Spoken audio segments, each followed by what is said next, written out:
Welcome in. Shelly Irene, Peace in the Meadow. I love the smell of Palo Santo. It smells so fucking good.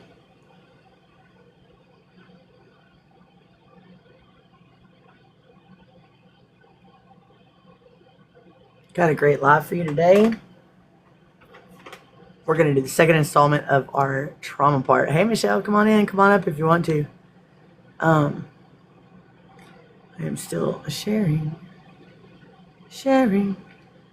Sharing is caring. I know, right? Sometimes I surprise myself. Oops. Okay, that's what it is. Hi, Shazam. Hi, Michelle. Come on in. Come on up if y'all want to. Oh, whoops, my bad. It's so hard for me to do this, like the buttons part. I really suck at this. Okay. Thank you guys for coming in and holding space while I share this out. You're welcome to talk amongst yourselves before we get started Good here. evening. Still. Good evening, all you gorgeous, gorgeous people. You look lovely tonight, Meadow. Yes, you do. And who else is on? Who have I got? Michelle. Hello, Michelle. Can't hear you. I'm not muted. Okay. Yeah, I don't hear her talking, do you? Just in my head. Yeah. Now I hear you. Okay. It's because I have the I forgot to explain this to you, Michelle. I have a one mic at a time rule. Oh yeah. Because of the sound quality. So like when my mic's open and both of y'all's mics are open, sound like the air conditioner clicking on, or my chair squeaking, or some hey guys, brother, come on in, Salvatore. Or last week when Shazam was making drinks, it was a small sound, but it sounds so loud compared to our voices. Hey Chloe, come on in. So that's why. So I mute whenever you guys are talking, and I mute whenever I'm trying to share too. So, which is what I'm going to do. So I am going to teacup for just a minute so that I can share this out on my text message. Okay, guys? Sounds good. Okay. Where are you from, Michelle? United States. United States. Oh, shh. She said shh. You know, we don't like the where are you from question. Oh, sorry. Okay. It's okay. That's a private conversation thing. Just because I do post my lives on on YouTube, of course. Unedited, and I know I have stalkers. I don't know about the rest of y'all, but it's better to be safe. First thing that came out of my head to make conversation. Yeah. Is it no harm, no foul? Just wanted to say. No, you're right. Absolutely. But I mean, it's 2:00 in the morning here. I'm allowed to leave a brain cell activity. I don't have much at the moment. Have you had a good day? Yes, I did. How about yourself? Yes, I had a very chilled day. Nice. Enjoyed it.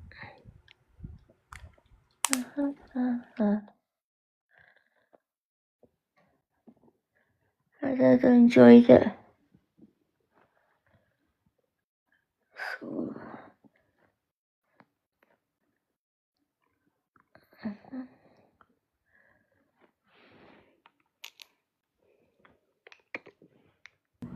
You know, the trick is going to be all of this glittery makeup not getting in my eyes. It's bad enough my dress is glittery and shedding glitter everywhere. There's literally glitter from one door to the next, but there's so much glitter, so much glitter. Y'all should have seen it too earlier today when I was trying to do laundry. Oh my god, dude, it was freaking a tragic story, a true tragic story. Like there was literally glitter all over my work clothes. And I was like, oh my God, what am I going to do? Because I don't know if you guys are aware, but okay, so my daughter came home from art class in junior high, I think it was. I don't know. She wasn't more than 14 years old. But she told me that her teacher told her that glitter is the herpes of the art world. Once you get it, you can't get rid of it. Hmm. And I've never been able to think of glitter in any other way, shape, or form since. It is forever going to be herpes to me. So I know that's fucked up. I should not say shit like that on TikTok because that's how we get in trouble. That's okay. I'm sure it's going to get worse before the night is over. Oh, man. I don't know what I would do with me if I were y'all either, so it's all good. I'm not sure who All right, was that's- supposed hey, to. yeah. I'm getting myself familiar with this, so I'm not sure who. Okay, I'm just gonna observe. How about that? Yeah, so So real quick, just a real quick fresher course, or not fresher, but kind of a guide course to moderating. Say in the spirit of Yaya, if she was to hit the little pink and blue button down there with that looks like little people, she would if she was not following me already, and I was not following her, it would say that when you went to touch her picture, it'll pull up a little square on the bottom that'll have a little bit of profile information, like the shoot, I don't even remember what all it has. Hey Shy, it has shoot, I don't remember. Hey Jeffrey, I don't pink remember and what all blue? it has on there. What pink and blue? The picture? pink and blue little the pink and blue little hugging people right there, or don't- that's where it's at for me. You know, I don't. No, There's I a- don't have that. what kind of phone are you on, or I'm device? on my iPad. It's an Oh, older iPad. It might be different on that. Might be way different on that. Yeah, I'm not sure. Here, I tell you what, I'll screenshot it for right now, and then mine's just black Maybe. and white, so not. Hey Beaner. I don't know. There, yay, okay, I got it. So I'm screenshotted it, and then maybe not tonight because I do have to go to bed basically directly as soon as I end the live. Because I have to be at work at 5 o'clock in the fucking morning. How are you gonna? That's my bedtime. You know what I mean? go early. That is my bedtime. Yeah, it's because one of the main people are on vacation, so he had to move people around to fill in the gaps. Just have to be me. I'm a closer, not an opener. But here we are. Anyway, so thank you for the hard on, brother. I love my brothers give me hard ons, and y'all may join the panel if you like to. I do need to have the panel to at least be kind of full or to stay full. If you don't want to speak, that's fine. What we're going to do is the same thing we've been doing in the rest of the series. I'm going to read a little bit, a section or two or whatever, and then open up the floor to comments, questions, or stories or whatever. And oh, thank you for the hard on, sister. I love it. My sister's gonna be hard on. And hey, Tanya, how you doing? Come on in. See, okay, that right there. I'm paying $5,000 to the first 5 people to message me bills. That is a bot. That is something that can be muted and Absolutely, blocked. it's a scam. Yeah. Scam. Thank you, Chi-Town. Yeah, so anything that's like that, that's scamming, that's spamming, that's not likely Actually- real. Tanya K is here. She is Tanya K and Tanya Lynn, Honorable Waterfalls. They are they've been moderating for me for a very long time, and they're very well aware and equipped of all of my weird little things that I have that are different than most other people. So you could get with either one of them, and they'll help you help answer some questions too. For those of you just now joining, Chi-Town and I Am Michelle have recently joined the ranks of the Meadows Moderator All-Star Group. I've always said this, I have the absolute best fucking moderators in TikTok, and I'm very, very, very picky about who I ask to be a moderator, and I have very good reason for that. It's because basically my right hand man almost always stabs me in the back or accuses me of something I would never do, and breaks my heart. Because I mean, you could question anything I teach you, you could question anything I say, but dude, questioning my integrity and my accountability and my honor, and my friendship, that one, that's, I'll call it out and I'll be like, well, I can understand you made a mistake. Because I would never do something like that. But hey, Tweety. But then to continue after I gave you that chance of out, that's when I'm like, okay, I took it for a week. That's all I could take it. And then I had to hit the block button, and I hate that. I hate it so much, but it is what it is. Welcome in, Jennifer, King of TikTok. Oh, okay. Tweety's another moderator. Tanya K, Honorable Waterfalls. Pretty much everybody in here is a moderator, I think. Even Diane's brother, that is his name's Salvatore. He's a moderator as well. So I'm you're not a very amongst good moderator. you're amongst a badass crew. You really are. And let's go ahead and start with the hellos. How is Shazam today? Shazam's very good. Glad to be here. Still awake. How is your Thank you. How is your health? How is your health? Health's been good today. Yep. Doing well. Can you Still up tell there. everybody else in class about the cool, awesome, badass thing you showed me this week? I've started doing some more drawing. You don't have to show it if you don't No. want to. I think you should because I think it's fantastic. But Oh, it was you just could at a- least tell everybody because it's progress. Yeah, I drew. I wanted to draw Penelope. That's Meadows' new kitten, and she's so captivating. And I got the eyes a wee bit wrong, and it's annoying me because I want to try and fix them.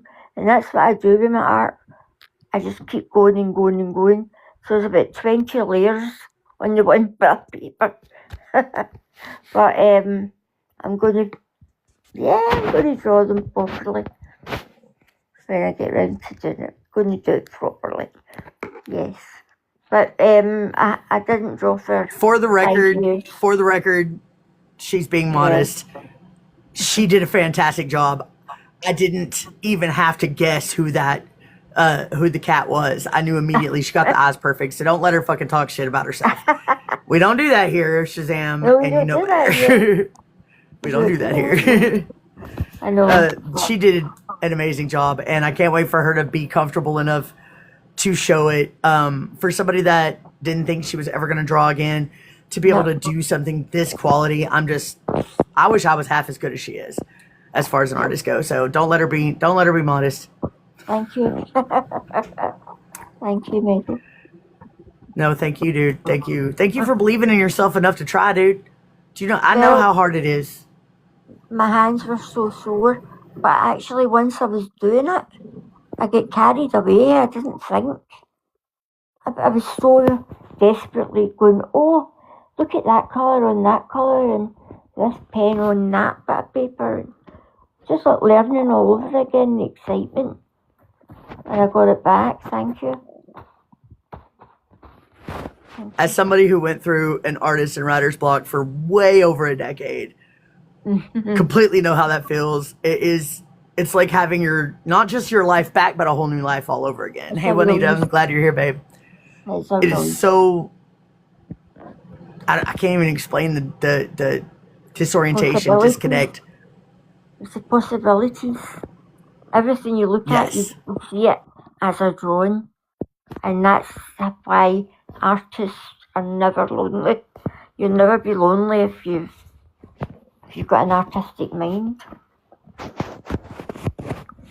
That's absolutely true because we see images and we Yeah. create shit in our Yeah, head. We yeah. create everything from everything. Yeah, I'll mute myself Totally love now that. and let somebody else get shot. And hi, Michelle. Welcome to the moderator team. How are you doing today? I'm well, thank you. How are you today? Well, I've had Busy? a Busy? I've had a wild, busy day, but Yeah. mostly the busyness has been trying to avoid getting knocked down by a flying furball. She's fast. She's so fast. And she comes barreling through the house like a herd of elephants, and she's this big. That's adorable. Kitten energy, you gotta love that, right? I love it. Loki does not. Loki hates every minute of it. She hates it every time she comes by, but she's coming around. At least she's not underneath the couch anymore. She's out here with us now, so that's good. But yeah, she still doesn't like it, but she's coming around. Oh, I got a funny one for you. In fact, while we're on the subject of the little Penelope butt, last night at one point we went outside for a minute, just to because I told Loki that we would start going outside as soon as I got the fence fixed, and I worked from about 4 a.m. till about 5 a.m. With a giant roll of fencing, trying to fix all the gaps in the holes there along the main fence, and it didn't work because other cats still got through. But she, one of the mama cats, come walking up to the other fence to meow and ask me for food, and this little fool did not miss a beat. She went straight from my porch to the fence, good 20 something feet away, dead speed. I mean, whoosh. And then all puffed up and hissing and growling. I'm like, you're half that cat's size. She's got kittens about your age. She will unalive you. So I don't know what you're going after, but thankfully there was a fence between them. So, and I was quick and I got over there to her. But dude, she actually went after the grandpa kitty that came through my fence earlier today. She, hissing at him and stuff. She's a warrior, dude. She's a warrior. I understand why she's here. That's awesome. All right. I'm super, super glad that you're here, and I'm so glad that you joined the team. I've always thought you were an amazing person and a special person. So, I'm very, very glad that you're here. I've always trusted you, and I've always, held the little bit you do say in high regard. So I'm very, very glad that you're on the team now. Thank you. I appreciate you saying those words. Thank you. It's true though. Hey, Sigma. It's true though. I've always held you in high regard and there's not very many people out there that I do. The majority of the spiritual community, I'm like, rah, rah, rah. You know what I mean? Especially when I hear them talk, and I'm just like, oh my God. I don't even want to watch my old lives anymore because of that, because I hear myself regurgitating that same bullshit. And my charts were right. I went through that change in my structure. And Jen, I went through the change in my structure and my teaching and my thought process and everything over this last month. And I don't know if y'all have noticed yet, but you will soon. If you've been here for any length of time, you will soon. And speaking of new people, hi, Chi-Town. Welcome to the moderator team as well. Thank you. Super so glad much. you're here. Glad to be here. Super excited. Can't wait for tonight. What's happening tonight? Did I miss the memo? No, I mean just the live itself. Oh. You know, once you start like teaching us good stuff and we comment and I teach. You do. Did I end up in a Twilight Zone? I'm just kidding. People that don't even know me are gonna be like, "Did she really lost her mind?" Yes, I have. Hi, Chris. You had to have it to lose it. I'm super glad you're here too, Shy, because you've been around since I got on TikTok. I've been seeing you. You've always been there. Yeah. Glad to be here. Sigma the Rock says, "Welcome to the way it goes when you go deep within." Yeah, buddy. Yeah. Yeah. Feel that. All right. Well, cool. I'm so glad you're here. All right. To lose my mind that's one of my favorite sayings, by the way. Tanya K, I'm so glad that you're here because I was like a little bit worried. And I meant to call you earlier today. I got wrapped up in several other things going on, and I felt like I was being pulled, and I kept having to push you back. By the time I had time to do it, it was already too late for me to call anybody. So I'm super glad you're here, and I can't wait for the assholes to wake up and realize that you're here. Thank you, darling. I'm glad to be here. For those of you that don't know, she is my animal telepath. Everybody on my moderator team has something special that they bring to the table. Some of them it's a certain psychic ability. Some of them it's a certain skill. Some of them it's a certain just attitude or way that they handle things. And Tanya, I don't have her around because she's an animal telepath. That's just a bonus. I have her around because, my God, dude, she thinks like me, she acts like me, and she understands my way of thinking. And she does not fucking play when it comes to the influx of bots and what happens when we hit the For You page when it's only some people that are actually genuinely interested in what we're talking about. The rest of them are just like in here spamming the hell out of the comments. And Tanya don't play. That's my watchdog. That's my dog. Woof woof. If we were in a GANG once upon a time, that would totally be our like call. That's my dog. Woof woof. Oh, that's stupid. You crack me up, woman. I can't say that's my cat. Yeah, that was bad. Wow.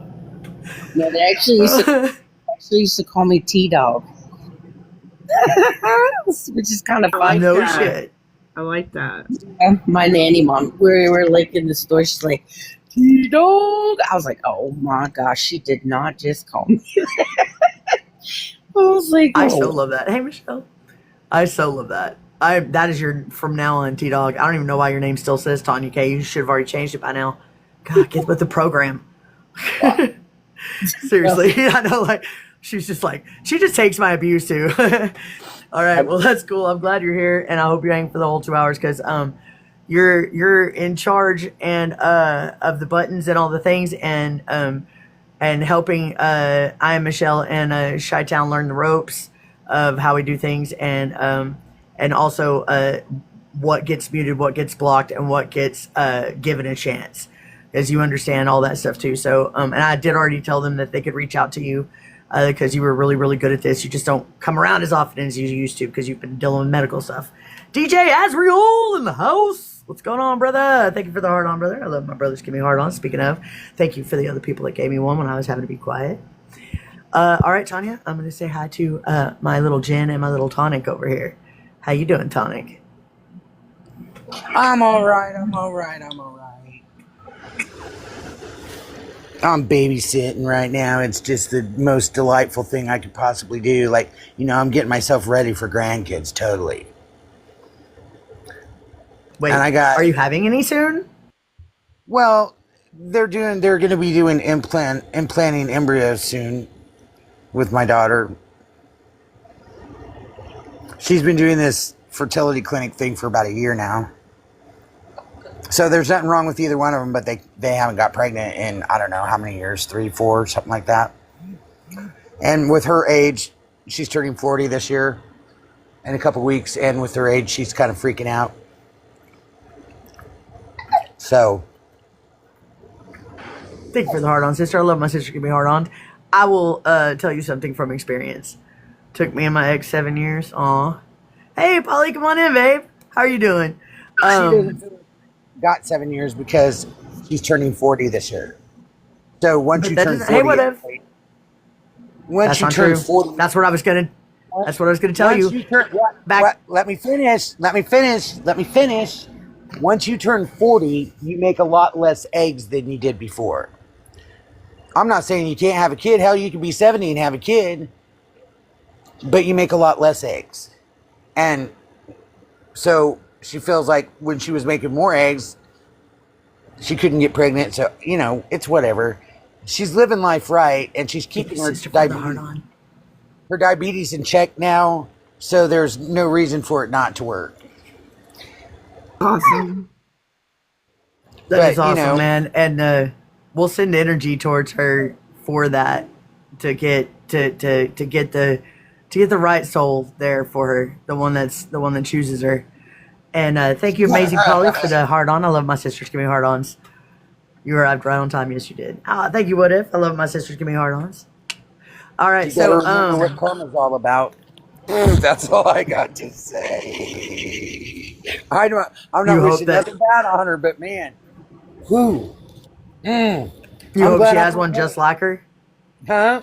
You hope she has one just like her? Oh, she will. She will. Dude, I still cannot forget the first time my daughter bowed up to me when she was like 14. Child is 5 foot tall and 3/4 of an inch, and I'm almost 5'6". and I was 300 pounds and an alcoholic at the time. And I'm like, she goes, puffs up, and I just went, my mom does this and starts backing up. I said, while you're backing up, why don't you go on and pick up the phone and call 911 before somebody gets hurt? Because if she swings, I don't know what's about to happen next. Because that was before I started doing all this healing, back when I was still kind of violent. But I never have hit either any of my children, so she did swing that day.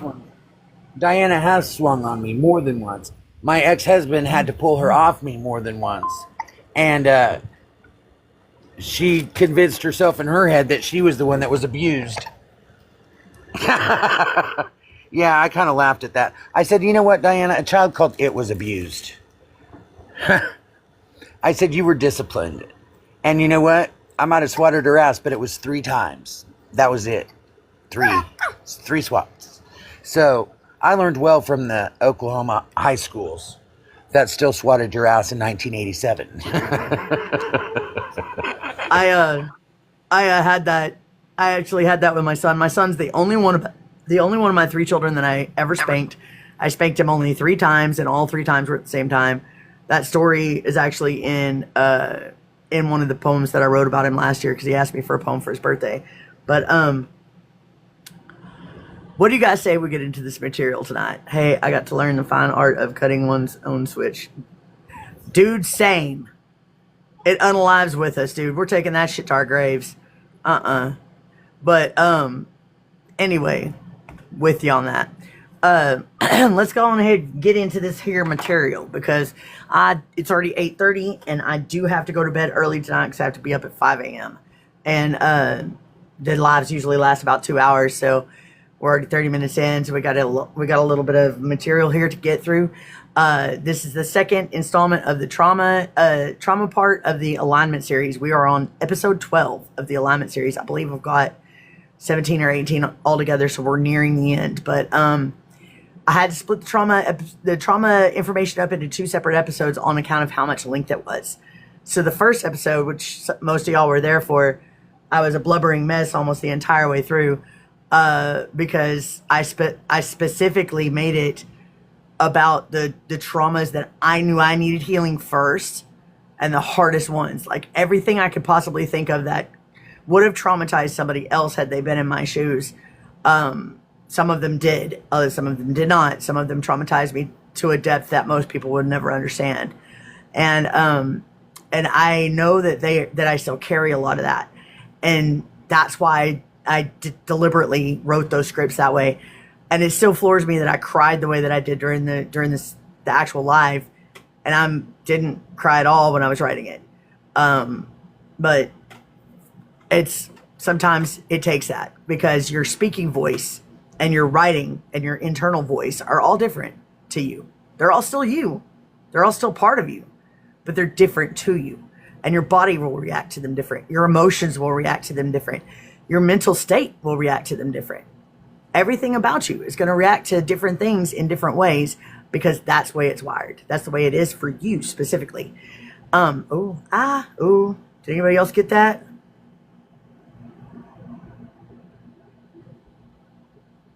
That was really high pitched. Did y'all not hear that too? In my ear, my left ear. Mine was in my right. I grabbed my ear it was- right when you said that. That's so funny. No, what happened? The ear squealings that we get, which is usually hello Pedro. I don't know who that is, but thank you. I don't know what all that is either. The squealing is oftentimes it's either a download of claircognizance from the universe, or You mean ringing. you got it too, Juanita? Yes. I do high pitched squeal because that's what it sounds like to me. It sounds like it doesn't even sound like a ring to me.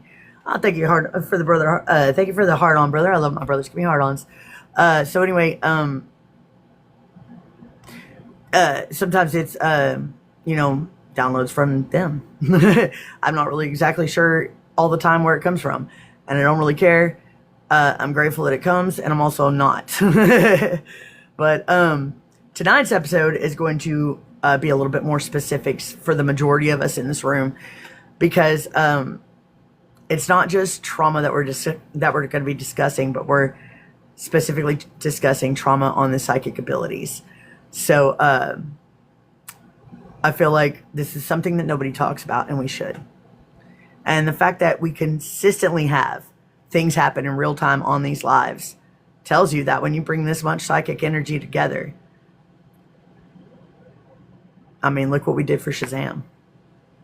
Speaking of, fuck, Mel. I need Mel in here. I promised Mel X that we would do a healing for her last week, and because of the crying and all the other stuff, I completely spaced and did not remember it until the next freaking day, and I feel so bad. And I feel like I put her off, and I was not trying to. That was not my intention. I've got a lot on my plate right now too, and I don't think everybody realizes just how much I am dealing with in life also. So and still trying to be here for everybody else, and somebody always gets forgotten, and I don't mean to forget y'all. I swear to God I don't, but it happens, and there's nothing I can really do about it except for just keep trying to heal myself, because the more that we heal these traumas, the more that I hope that our bodies will go back and our minds will go back to the way that they should have been. I don't know if it will, but I do know that I have faith that I can heal myself. I believe that I can heal myself. I know that I can heal myself.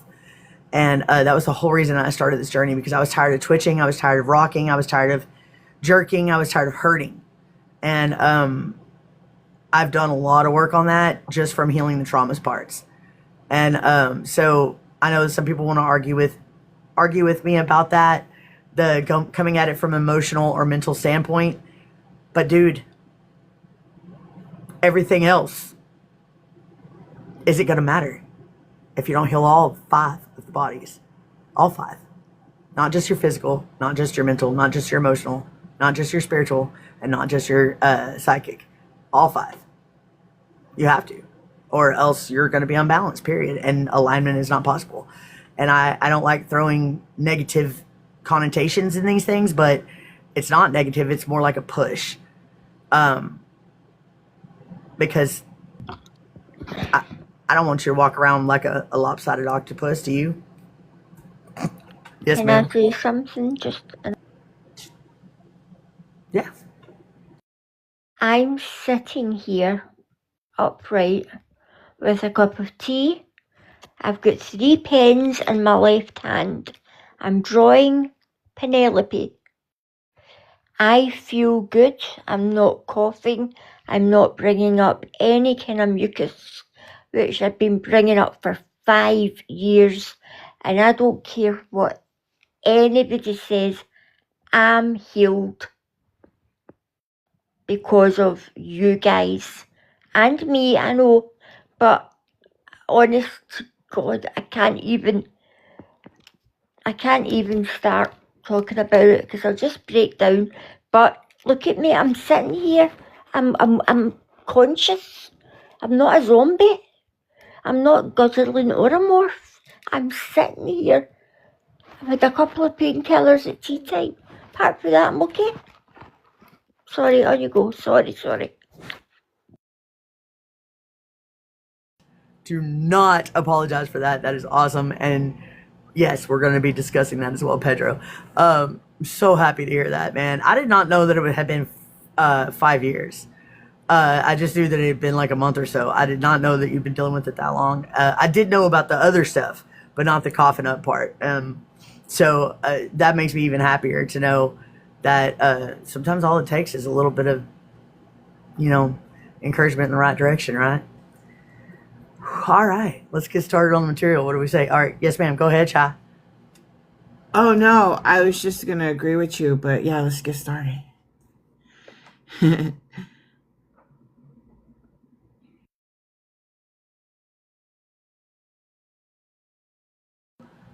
Sorry, guys. I've been wanting this cancer stick for about 34 minutes, and I never got it lit because I was too concerned with the left-handed one. All right, if I can get my damn tablet on here. Actually, before we start, can I get real personal with y'all?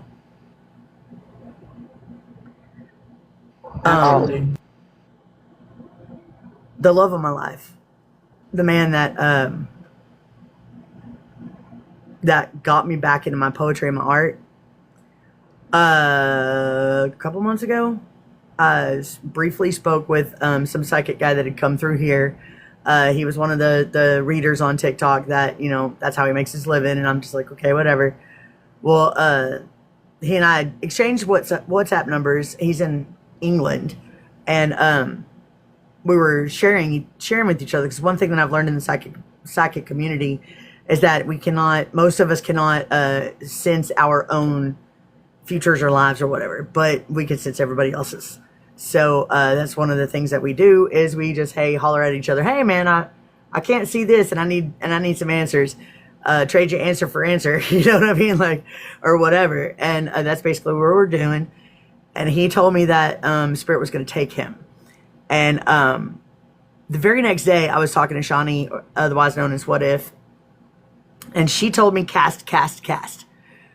And I'm not a witch, even though the world's always called me one. But I realized that she really meant manifest, that just speaking it out loud has always been my thing. So I'm going to speak it out loud. And so I did. I basically called to the universe to not take him. Fuck, you're wearing glittery makeup. Do not start crying, bitch.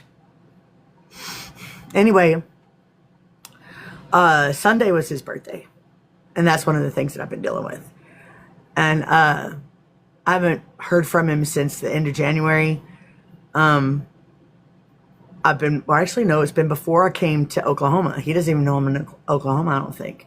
Last time I talked to him, I was in Kentucky still. And he was living in a homeless camp. And I wanted to bring him home as soon as I had a place. It was part of my reason for choosing Oklahoma in the first place. Because I knew if I came here, I could get a job and a place pretty quick. And I did.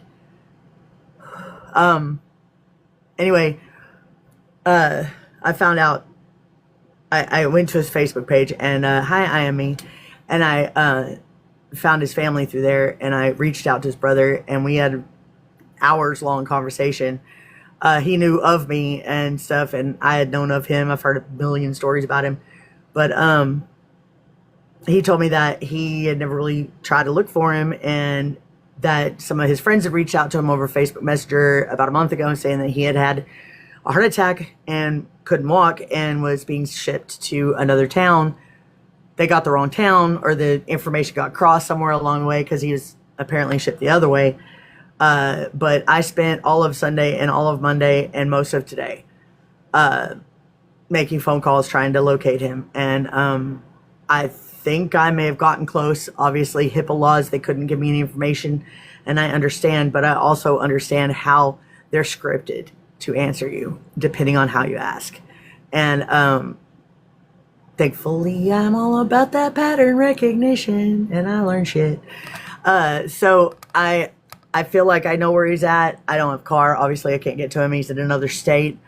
Don't even know if he'd want to, because the friends that I spoke to the other day said that he was homeless by choice. But they had offered him places to stay, and he didn't want to take it. He liked being feral, and I get that because it's the way he is. But I just want to know he's safe. And if we have the power to take 5 years worth of suffering away from our friend across the pond, what can we do together right now just to help that one person heal? Not just his heart, but just in general. His metaphorical heart too, I guess. And it's not even for me. Like, yeah, there's a part of me that would take him back in a heartbeat. But there's also a bigger part of me that said no. Yeah, it's been doing that to me all day too. Just hit the request button up and we'll get you back. But I'm trying not to cry. I can't say his name or any of that because I promised him a long time ago before I even started going live that I wouldn't even speak about him on my show. So I'm already breaking his rules and his boundaries by telling y'all this at all. But for those of you that can read minds, oh, she's up. She's already up. for those of you that can feel energies and that know mine and know my heart,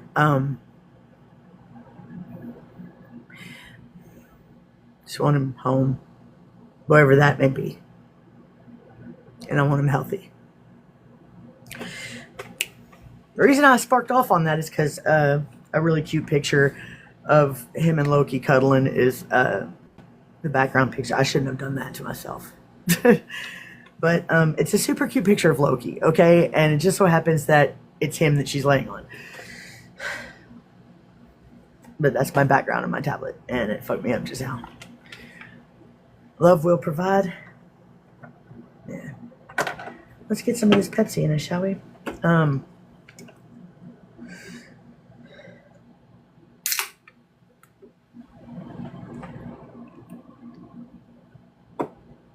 I wish I had a car, is all I can say. Because if I had a car, I would have gathered the cats up yesterday. I'm not kidding. She does love him. She loves him very much. Hell, she loves him more than she likes me. Y'all know how she is with me, dude. All right. So, boys and girls, welcome back. If you were here for part 1, tonight is the continuation. If you're coming in fresh, part 1 covers what trauma is, where it lives in the body, and every type. Tonight, we're going into what the body does when trauma activates, the automatic responses and the patterns that form around it, the connection between trauma and psychic ability, and the documented history of government programs that deliberately used psychic children. Then we're ending with healing, what actually helps the things we cover tonight. 8.2K market. Oh, sweet. Thank you, guys. Oh, you got a tapper, do you? And for those of you that don't know, I post all of my TikTok lives onto my YouTube completely unedited. So if you missed part 1 or any part of this alignment series, except for the 2 episodes that they wouldn't give us, hey, Paradise, please do go to my YouTube channel under the same name, Peace in the Meadow. Subscribe, and the subscription is free. And that way you won't miss any of the lives, whether you're actually here for it or you're just watching the replay. Part 1 and part 2 both stand on their own as their own shows too. And you get tools at the end of each. So first I want to start off with responses and patterns. This one is triggers. I really wanted to start this episode off by asking what y'all thought each one of these things meant or what it meant to you before I went into the actual definition of it. But I realized that we don't have time for that. Hey, so thank you for the rose diamonds, brother. So I'm going to just go ahead with it, and then afterwards we'll I'll ask y'all if y'all have any comments or questions, or if you have a comparison or something. So triggers. Before we get into what your body does when trauma activates, we need to talk about what activates it. A trigger is anything.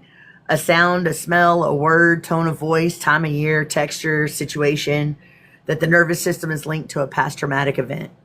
The link doesn't have to make logical sense. The nervous system isn't operating on logic. It's operating on pattern recognition, and it's extremely good at finding matches. When a trigger hits, the nervous system doesn't experience it as a reminder of something that happened before. It experiences it as the thing happening now. The past and the present collapse into the same moment. That's why the reaction can feel so out of proportion to what's actually in front of you. Because your body isn't only reacting to what's in front of you. Triggers can be obvious, like someone who looks like your abuser, or a location where something happened. They can also be nearly invisible. A particular quality of light, the way someone pauses before they speak, a specific song, a smell of a certain food. People are often, I just licked my finger like I'm turning a page. I wonder which habit I have. People are often blindsided by their own triggers because the connection between the cue and the original event is buried below conscious awareness. See, when you become self-aware, you notice shit like licking your finger to turn a page instead of scrolling up on your tablet. Because you just got a new thing and you don't know how to work it yet. And you still have books in your hands as far as your brain goes. Because also muscle memory. There we go. Showing you in lifetime. Awesome. I just wrecked it. All right. Okay. Knowing you have triggers doesn't mean you're fragile. I know I'm goofy all the time. It means your nervous system did its job. It learned what to watch for. The work isn't eliminating triggers. The work right now is building your ability to regulate your own nervous system and creating distance from the source of the thing that's hurting you or causing your nervous system to be out of whack. That moment is what we're working towards. That's the first section. Anybody got anything to say about triggers before I move on to the next piece?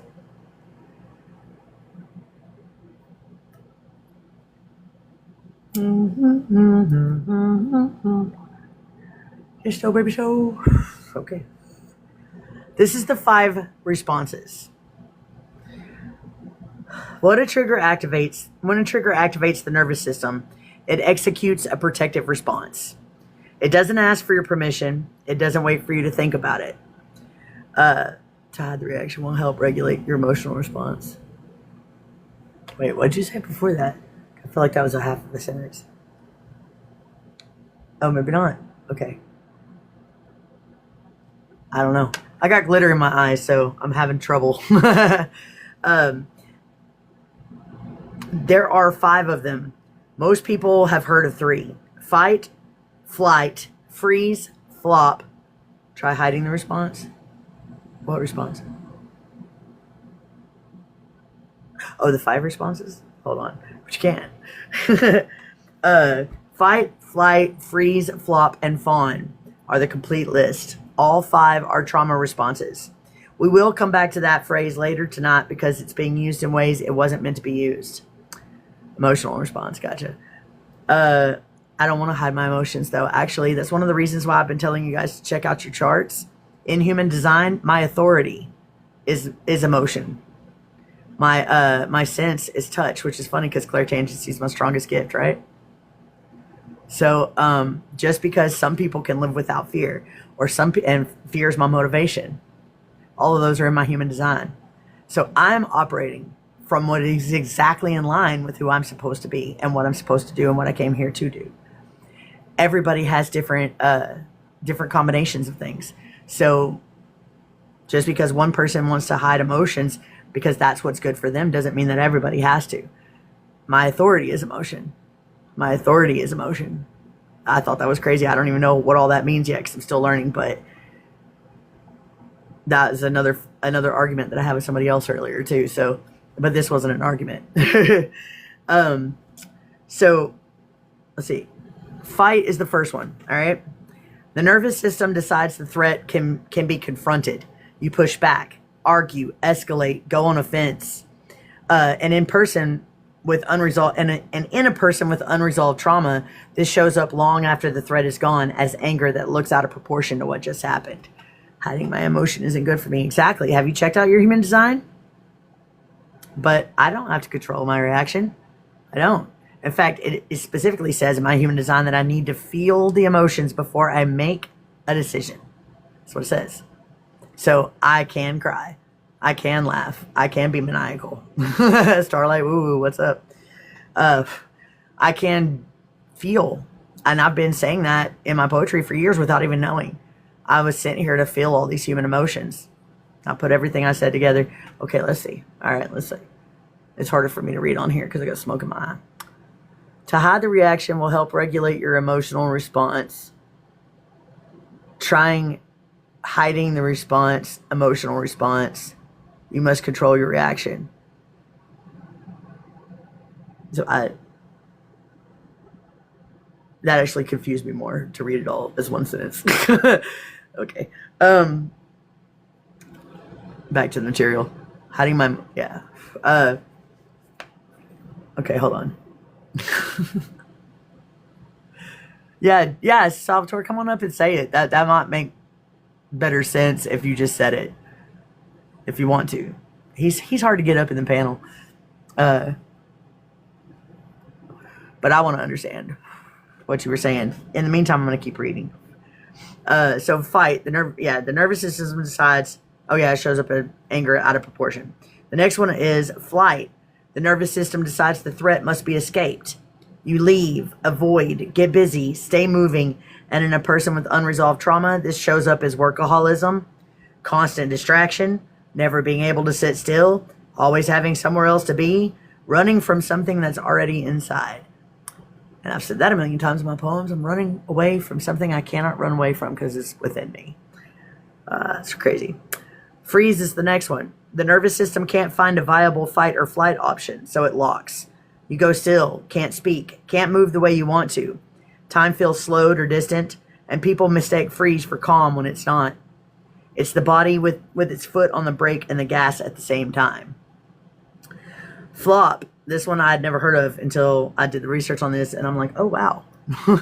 I hope that never happens to me. The deepest freeze. The body goes limp, disconnects from sensation, sometimes loses consciousness or functional control, and this is the system protecting itself from pain it can't escape. Not weakness, not drama.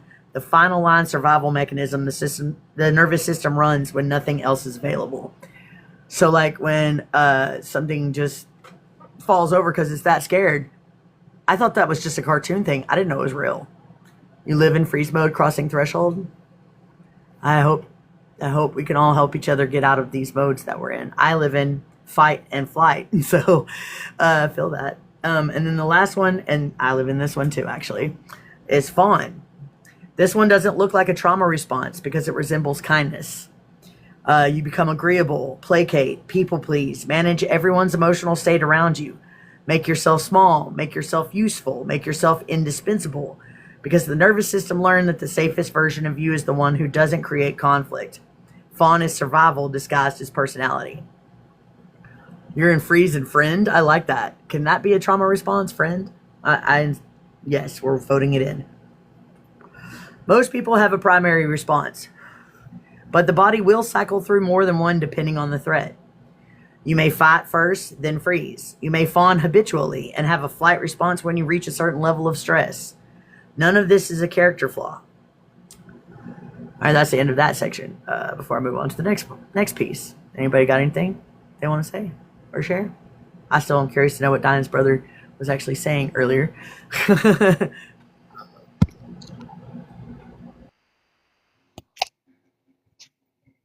I was just gonna say, I haven't had that flop, nor had I heard of it until you talked about it tonight. But I used to have this reoccurring dream where that would happen, and it was like somebody broke in, and it was in this kitchen, and somehow I got knocked on the floor, and I was so like extremely terrified inside that I like could not move a single muscle part of my body at all. And I just remember like I can just like see with my eyes them above me and what they're doing, but I could like not do. Yeah. So I've never experienced it like, well, I shouldn't say not in real life, but yeah. Anyways, this reoccurring dream was what I had. So, but it used to feel very real. That wasn't a dream. What do you mean by that? You were experiencing another version of yourself in another plane of existence. That's what happens to me all the time. All the time, whether I'm awake or asleep. Damn glitter. Oh, I knew I that's... shouldn't have worn glitter. Sorry. Mhm. Go ahead. I said that's just freaky to think about. How you doing, Steve? Good to see you, brother. Yeah, it is a little bit freaky to think about. Go ahead, Michelle. I would love to hear more about that, what you just said. If not now, later. Is that only in dream state or is that in waking reality? Both. Okay.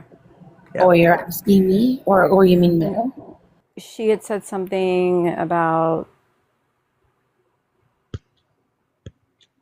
another version of yourself and another plane of existence, and you're experiencing things from there. So that's what I wanted to learn more about. And yes, I actually was planning on starting another series on interdimensional travel without calling it that. I'm trying to come up with a better name that doesn't sound so. I don't know any other word for it, honestly. I'm trying to think of one and I can't. But I do have another series that I'm planning on starting because I've got a lot of information on those things, and I've also got a lot of notes and things and books that I've been writing and stuff like that. And it is something that I feel like does not get talked about enough because there's a lot of us out here that are experiencing things like that have no idea what's happening. And there's people out there that are experiencing astral travel that have no idea what's happening. And I feel like that's kind of our duty. Those of us that do know, those of us that do the research, those of us that explore our abilities and our strengths and our weaknesses and go within all the time, we get answers that not everybody else gets. And we get answers that you can't find in books or on the internet here on Earth. And there's a reason why we were the first awakeners. And it is to guide the rest. So that's what we're doing. But first we got to get ourselves there. And that's what we're doing here with this alignment series. And so y'all do look for that in the future. We're a couple of months out at least, but because I'm only going live once a week right now. But all right. Anybody else want to say anything else about the 5 responses?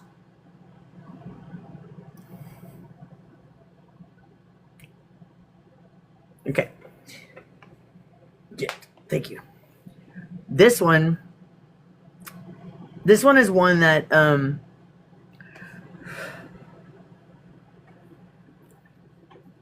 right. Disassociation as survival. Disassociation is when the mind creates distance from what's happening because it's unbearable. It's not the same as zoning out. Clinical dissociation is a measurable, documented response where the mind partially or completely disconnects from the body, the environment, or memory of an event in order to survive it. Those responses are crucial to understand people. Yes, they are. They're very crucial to understand ourselves as well. It exists on a spectrum. On one end, you feel slightly detached, like you were watching yourself from a short distance. On the other end, there's no memory of the event at all. Not because you're lying or dramatizing, but because the mind genuinely didn't store it the way normal memories are stored. Trauma memory doesn't always record linearly. It doesn't always record in a straight line. I should have just said that.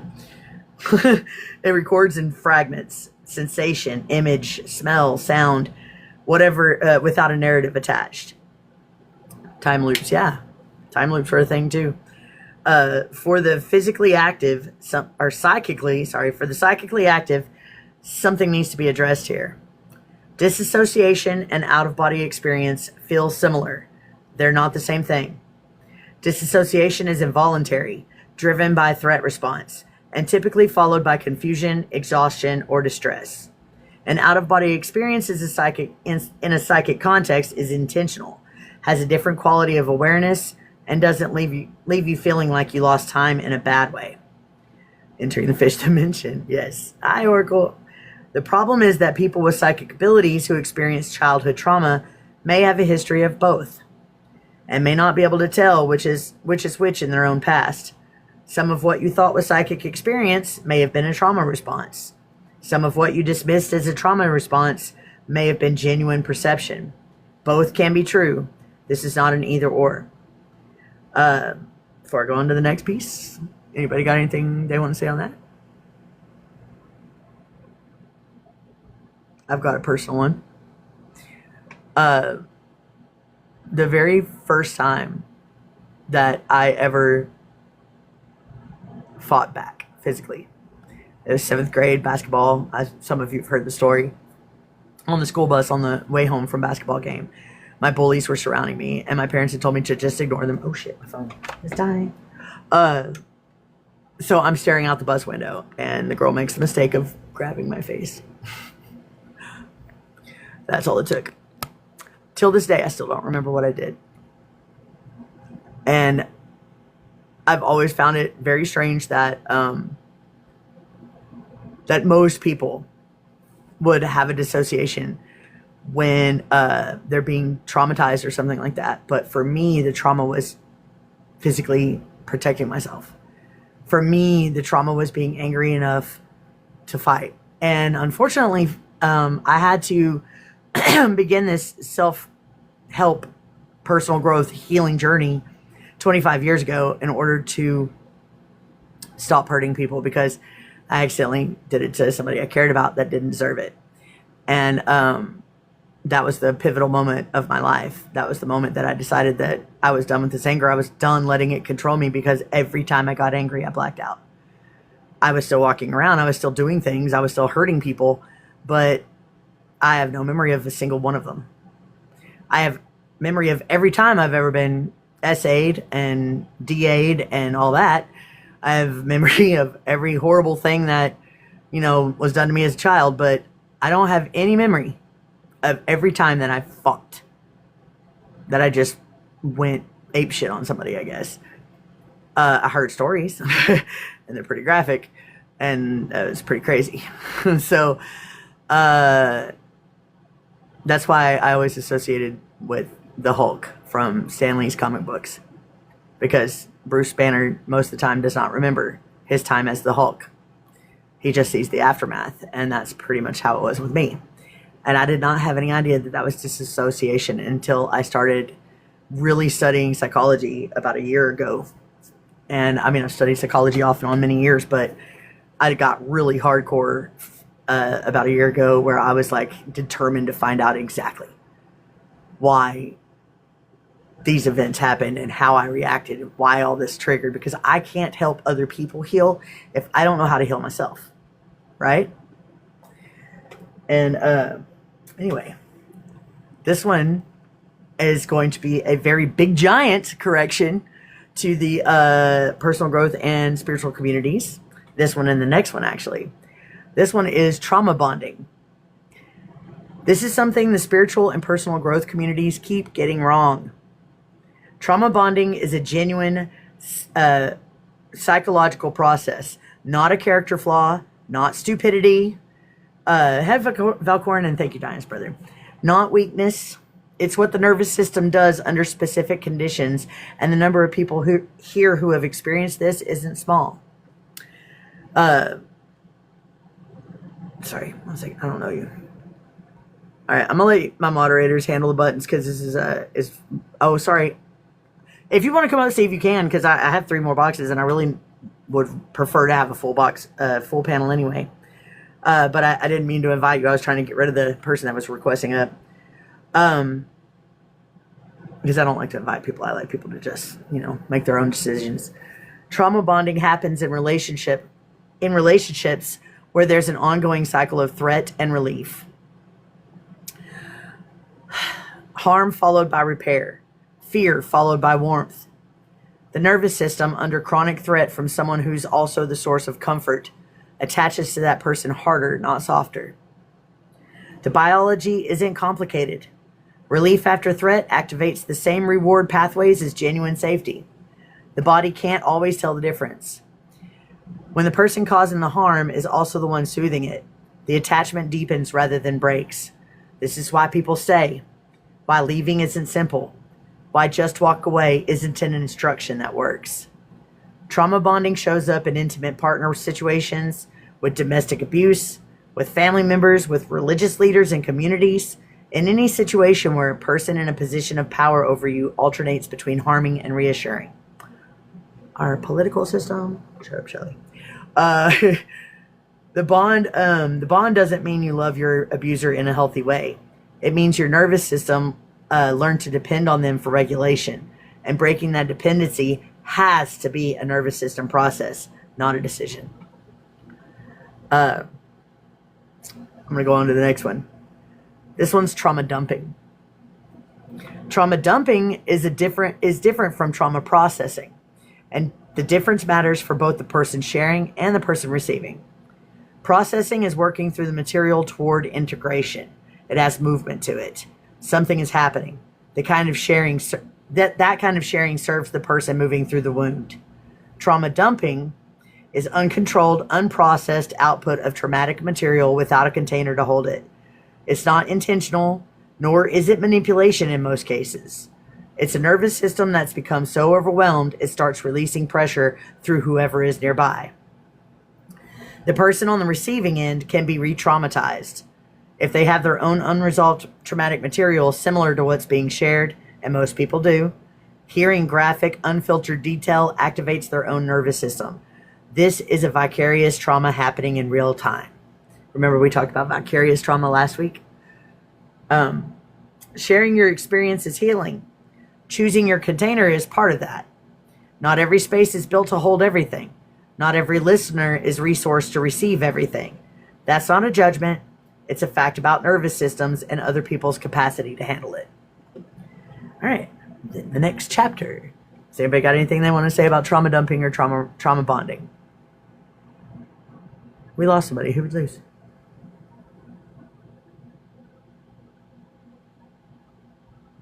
Is no episode? Okay. Next chapter. This one is psychic ability and trauma. Trauma as an awakener. The connection between early trauma and the opening of psychic ability is documented in a consistent pattern, and the mechanism makes sense when you understand what trauma does to the nervous system and perception. A child's nervous system is already porous in ways an adult's is not. When early trauma hits that open system, it blows the channel wider. The threat detection system becomes hypersensitive. The child is running constant environmental scans, reading microsignals, picking up information most people don't consciously register, which is a survival adaptation. For some children, that heightened perception extends beyond the physical, beyond reading faces and tone of voice, into direct energetic perception, emotional reception, knowing things without being told, sensing the presence of people who aren't in the room. The ability was likely there before the trauma. The trauma opened it further than it was ever meant to open that early, before the child had any way to manage it. Hey, Magnum Opus, how you been, bud? This is one of the reasons psychically active people often trace their earliest clear experiences to childhood, and why so many of those early experiences are tangled up with fear, overwhelm, and environments that weren't safe. The ability and the wound didn't arrive separately. They came in together. Anybody?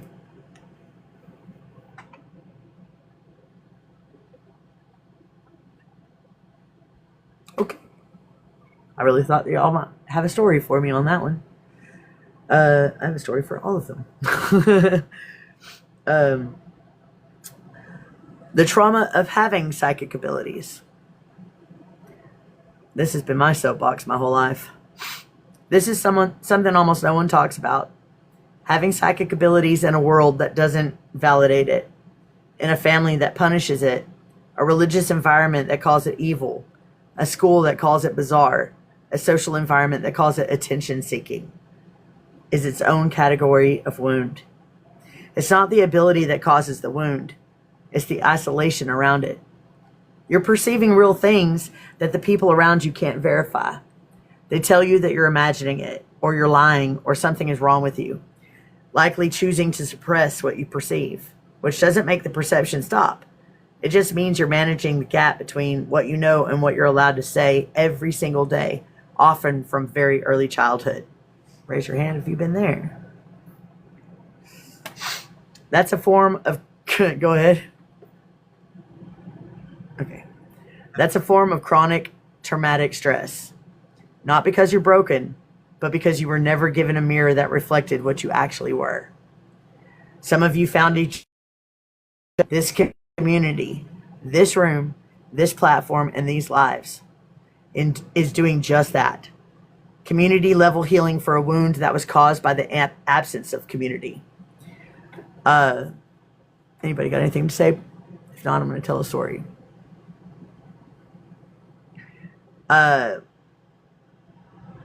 I started getting called devil child, demon girl, and witch since 3 years old. I didn't even know what those words meant. By the time I was 6, this town that my family lived in and the town that I grew up in were both terrified of me. And still kind of are.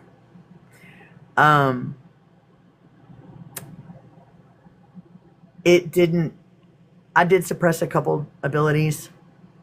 And honestly, I still want to suppress them. I don't want to release them or let them shine, because not because the ability was scary. Not at all. It's because of I can't hide that one like I can all the rest of them. Like, I learned a long time ago how I could still use my abilities and never let anybody know. I became a ninja. I became sneaky as fuck. I would know things and I would ask questions and kind of snicker inside my head. This person's totally fucking lying. Blah, blah, blah, blah, blah. Look, listen at them go. All right, I'll see how far they're going to go with this lie. You know what I mean? Like, that's the kind of way that I approached it. And I practiced my abilities in secret and in private, out in the creek, out in the woods, in my room with my dolls, whatever I could, wherever I could, and however I could, without getting caught. I had to hide the biggest part of myself. And that's not fair. And there are other kids out there and adults out there that suppress their abilities, that don't want to believe they have them. Very good. We're in hide. That's what I meant. In hide. Huh? But there's going to be some material coming up in this script a little bit later that's going to bring me back around to that. Go ahead, Tanya. I'm just going to translate for Diane's brother, since you don't want to come up. I think he means that we're very good at hiding. Some of us are very good at hiding those things. Yeah. He was trying to type everything in short sections, and when you put it together, it all made sense, but in pieces, it was a little hard to understand. But we got you.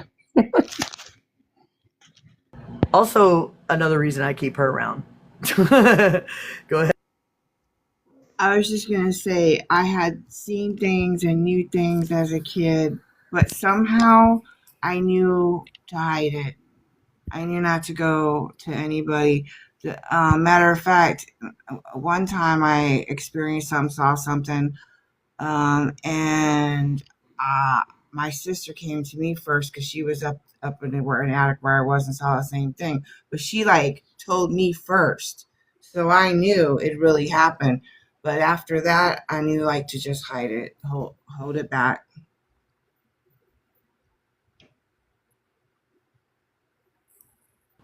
It's truly a shame that we had to do that.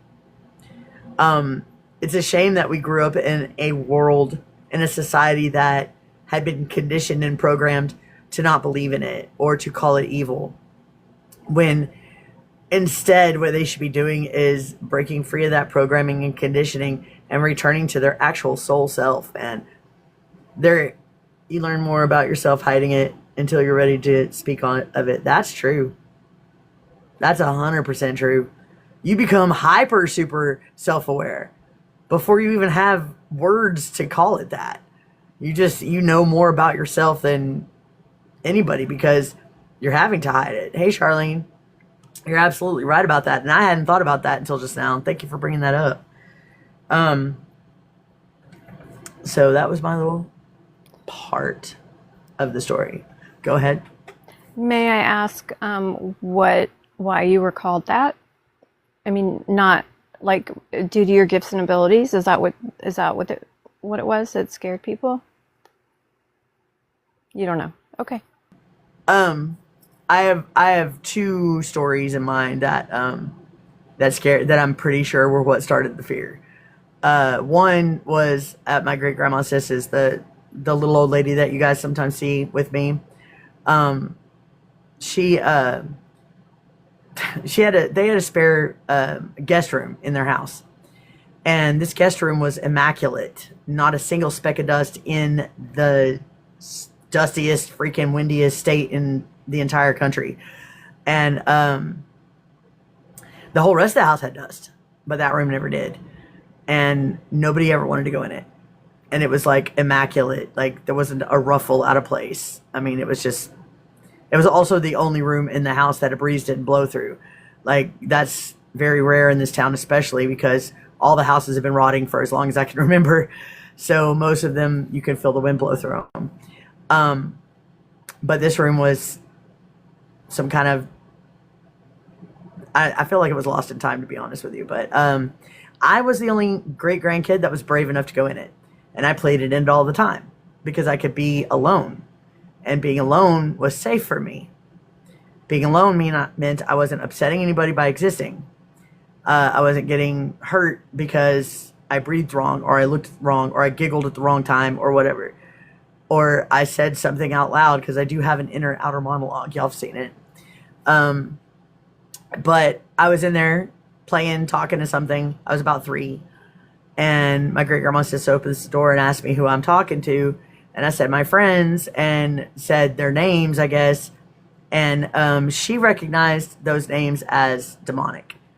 I don't remember the names. I was 3. I don't even remember the event. This is just a story that's been told to me. But in my heart, it doesn't feel like they were ever demon names. That I was maybe talking to the aliens or something. I don't know. Or maybe it was angels, because I'm still a firm believer, even though I'm not a big fan of angels and demons, I'm a firm believer that the stories about them are backwards. Because if an angel's been fighting for my soul all this time, I'm sure it's been beat to hell. And if it's been beat to hell, it probably looks pretty gross and scary, you know? And if I was a demon, I would not present myself that way. I would present myself as something that can get under your skin, or that can get in your ear. You know, you're going to run if you see a big giant monster coming at you, right? So that's my cognitive thought process on it. Moving on. So the family and the small town very, very quickly spread that I could talk to demons. They greet you first. How you react is the game. Fight, play. Yes, or friend. The energy. Absolute. Dude, I fucking love that so much. I love that so much. Friend the energy. I wasn't scared of them, whatever it was. I was totally friends with them. But, and then the next thing I can, for as long as I can remember, I think my earliest memory of actually doing this, I think I may have been 5 or 6. I was about kindergarten age-ish. I walked up to a stranger in the grocery store, tugged on his shirt sleeve, said, "Excuse me, mister, if you take your regular route home from work tomorrow, something bad's going to happen." And I heard that there was like some kind of big pileup or whatever, a big giant car accident. A lot of people lost their lives, and he would have been right there. And so, but because a little kid coming up to you with white blonde hair, super pale skin, and these fetching ass, bright ass eyes, says some shit like that to you, probably a good idea to listen. You know what I mean? Like, cause he did. "Hey, lad to love, how you doing, babe?" He was genuinely terrified, I guess, and did not take his regular route home from work the next day. But because the pileup did happen, and people did lose their lives, people spread more rumors about me. And so that's what I assume is the reasons that all that started. I'm not 100% sure, because those are like the earliest things that I could come up with. Also, small town ignorance would be my best guess. Anybody else? Thank you for sharing. You're welcome. It's a story I don't mind sharing. It's part of my history. It's part of what made me who I am, and why I advocate so much for psychically active people, and why I've been so brave and so strong to stand up for us. I would like to know the gift that you don't want to talk about, but maybe you don't have to do that here. I don't remember it. You said something about you were suppressed one of the gifts or something, and Yeah. I was just curious as to what that was. But maybe you don't want I to don't talk remember. about it. No, it's Oh. not that I don't want to talk about it. It's that I genuinely don't remember it. I know that I wasn't scared of the gift, but everybody else was, and I don't know what I suppressed. I don't think that it probably isn't suppressed anymore. And I'm not anxious, honey.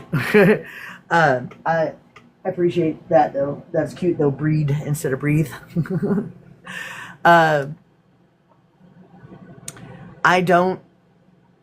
I don't remember what it was that I've been actually thinking about that a lot lately. To be honest with you, trying to figure out what it was because I was so young. Aw, little baby. Aw, yay, babies. Oh, that's why. Okay, right on. But as soon as I know, I will gladly share that because as soon as I know what it was that I suppressed, if it's still suppressed, I'm most definitely going to work on unsuppressing it. You know what I mean? Like I'm going to work on freeing it because I want to be my whole aligned and authentic self. I do not want to have any parts of me hidden in shadow. I mean, what would be the purpose in that? I know why I had to do it when I was a kid, but I'm 47 years old now. And ain't nobody telling me fucking shit. Okay? Nobody can control my life anymore. Yes, people can still call me names and chase me out of town, but that's okay. Because they weren't ready for it. And that's fine. Jesus! Where you been at, brother? Alright, back to it.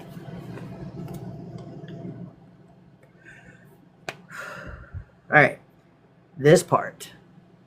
I hope that I worded it so that I don't get in trouble. But for all inclusive purposes, we are going to refer to this as GovX instead of GovX programs and psychic children.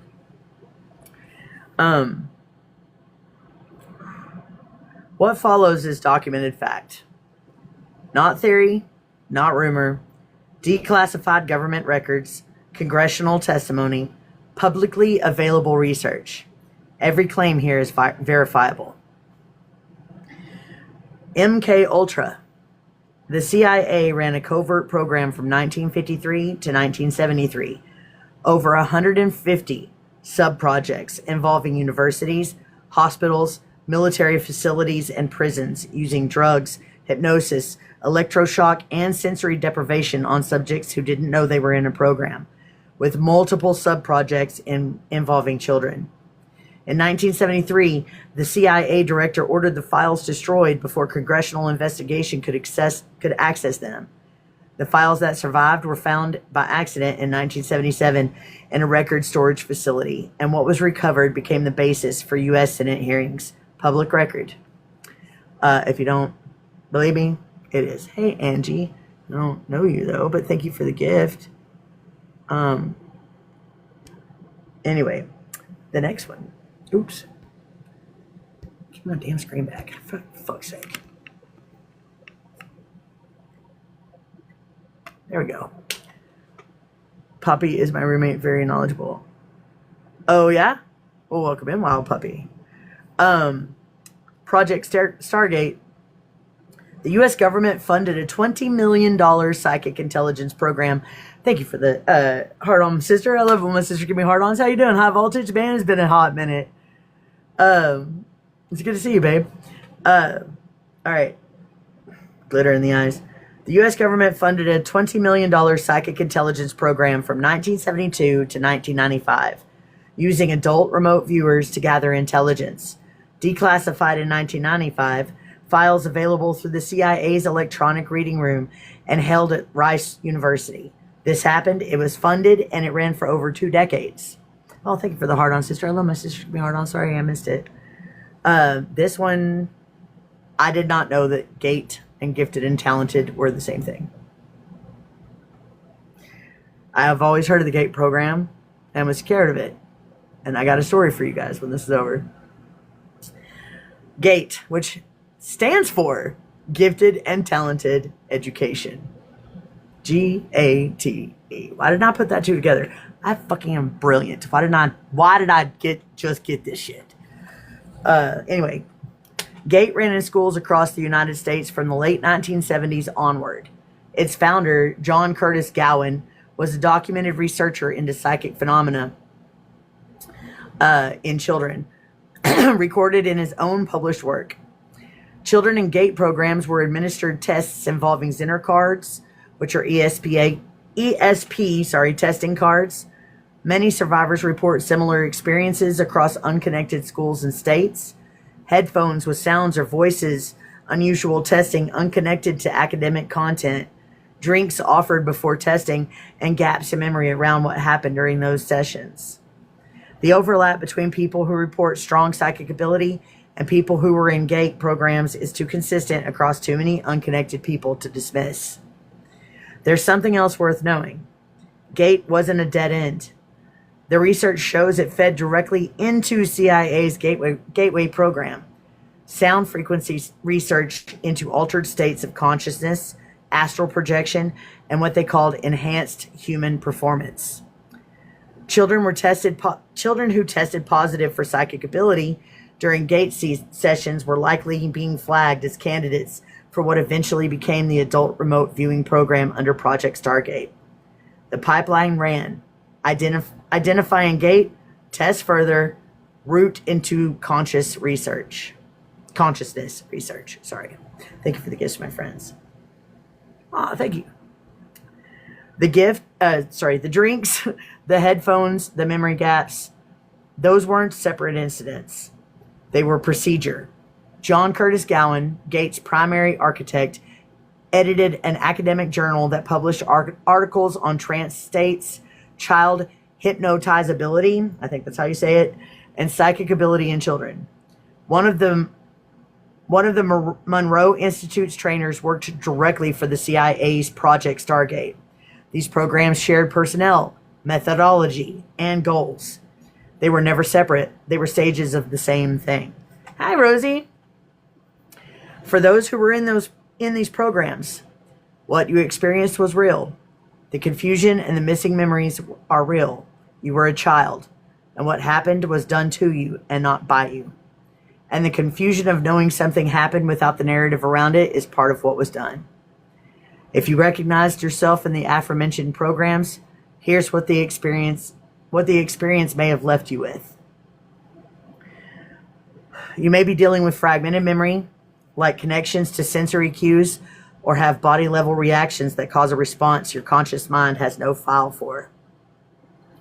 You might have been told your whole life that you're too sensitive, too dramatic, or too imaginative.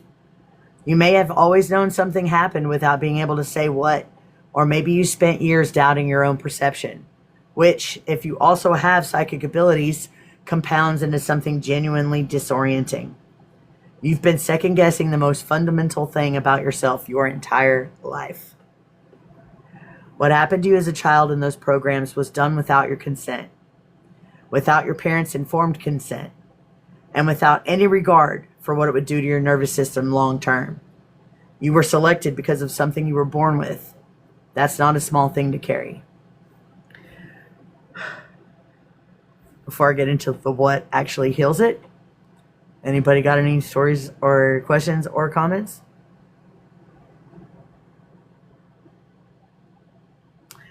I remember being tested for gifted and talented program. That's what we called it, the gifted and talented program. Me too. Yeah. I was in it when I was a kid, but it wasn't called that because it didn't have the name of it yet when I was a kid. But I remember being shown all those cards when I was a kid. Yeah, I was too. And I would, memory, the game Memory, y'all remember that? He would put a bunch of cards out on the table and I had to remember where they were. But here's the deal though. And then the headphones and the drink and all that. I had already been well practiced with my clairtangency. And when the guy was putting the headphones on my head, he touched my face by accident. And that's all it took. And I saw the horrible things that they did to some of these people. And I have had these images in my head ever since I was fucking first grade. And I have huge chunks of my memory from first to fifth grade that don't exist. And the bits that I do have are like being out in the creek. I don't remember eating dinners or going to family reunions or weddings or church or Girl Scouts until I got kicked out. I don't remember pretty much everything. But I lied. Hey, corrupted soul, how you doing, buddy? I lied. I pretended I could not perceive what they were trying to get from me because as soon as he touched my face, I saw what they had been doing to kids and adults. I saw some of the experiments and fucked up shit. And not everybody went hardcore suffer. Thank you for the hard on, brother. I love my brothers give me hard ons. Welcome in, corrupted soul, to the family, everybody. I met him in another live. He's on our level, trust. But yeah, I didn't put two and two together until I was rereading the script actually earlier today to make sure that I didn't have any mistakes before I read it live. And thank you for the gifts, brother. You remember, I don't know if anybody else had this happen, but when I was pregnant with my first child, they gave me a weird orange drink. And it was supposed to be for checking my, checking if I had like gestational diabetes. But I remember freaking out as soon as they handed it to me. I remember having a full fucking on panic attack in my body, but my mind and my consciousness were calm. And I had no idea why that was happening to me. And the doctors had to sit me down because I was fucking... But my head, I could talk clearly. I could speak clearly. I was cognitive. And usually when you're in a panic attack, you're not always cognitive. That was the first time that had ever happened to me. And I had no idea then, what I know now, that that's what that was. That was my body responding to that same event. Handing me a weird colored drink and telling me it was, you know, for whatever. And my body my body was afraid. My body knew. My body was responding correctly to that drink. And I did not drink it. I did not. I told them no. I refused. And I smashed it on the ground, in fact. And the nurses was all appalled, but the doctor was like, why did you smash it? You could have just set it down. You didn't have to do it. But I was so worked up that was the response I had. And I did not put those events together until recently, until this, you know, last couple of weeks when I started doing all this writing the scripts. But it was today that I realized that I could barely remember anything between 1st and 5th grade. And all this time, I thought it was because my mom pounded my head in the floor. I had no idea that it was because of that. And that makes a lot of sense now. Why my body reacted that way to that drink, you know? So that was the trigger. So, yes. That's exactly what was happening. Seeing the drink being handed that weird drink to test gestational diabetes was the trigger that sent my body into a panic and basically put me in all 5 fucking fight, which was smashing the bottle, the freeze, which was, you know, basically like losing my coherency but still being coherent, not being able to move, just that's exactly what happened. And I can look back on it now and see that and put 2 and 2 together. Hey Jay, how you doing, baby? Does anybody else have anything like that?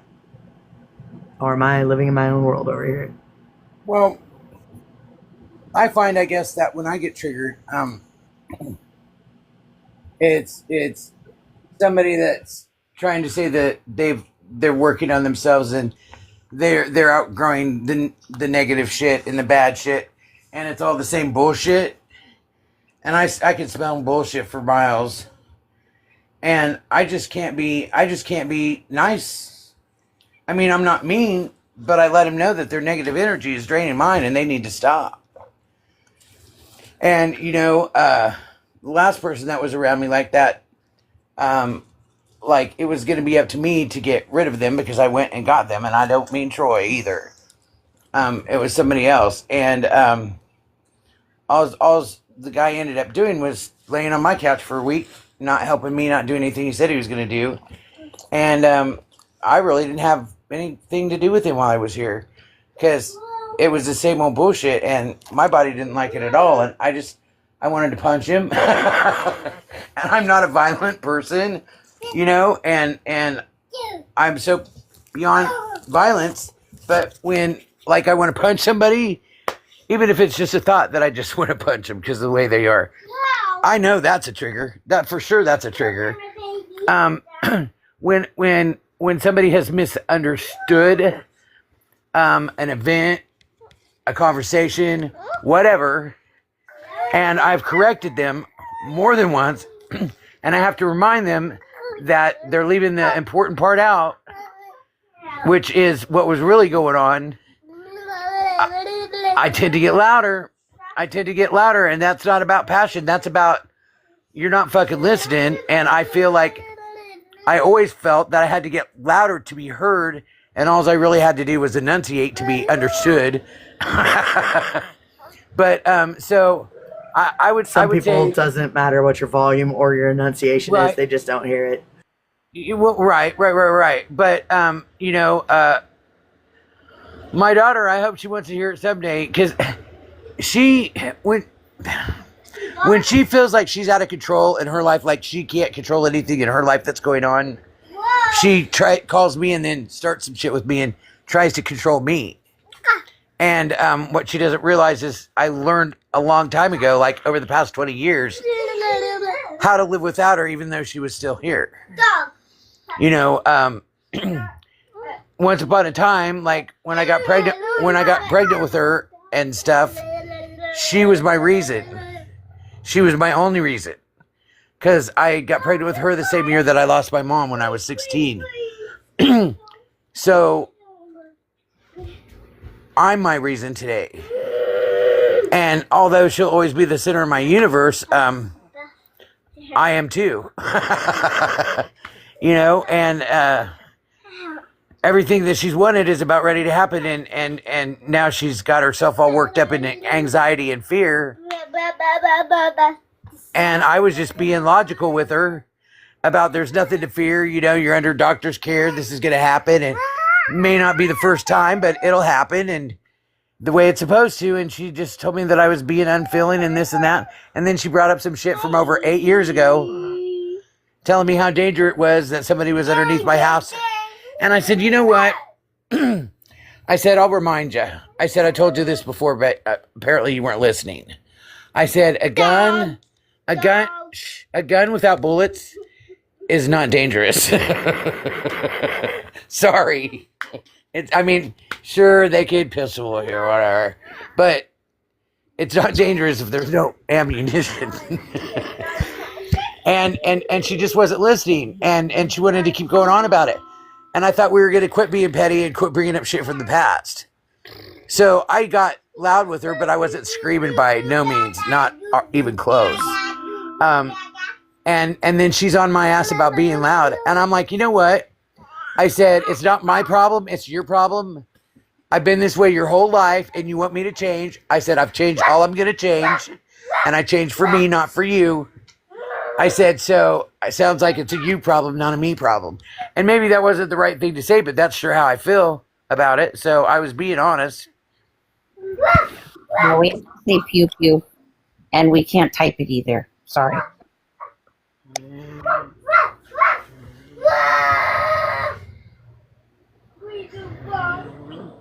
I'm so loving the goo goo gaga. Has somebody taught that baby that? Oh. No. He straight up said goo goo gaga. I got this 9-month-old and I got this 3-year-old. Yeah, and this 9-month-old just cracks me up. Because she does that.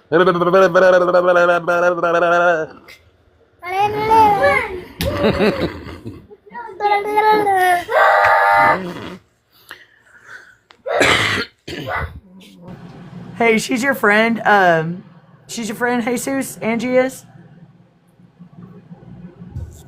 I didn't So know my her, fingers- so, and she kept, Or my volume. sorry? My volume and wanting to punch somebody in the face. And I would never do that. I wouldn't punch them. I get mad at myself when I think bad thoughts like that, right? So I wouldn't do it. But I know when I want to, I'm triggered.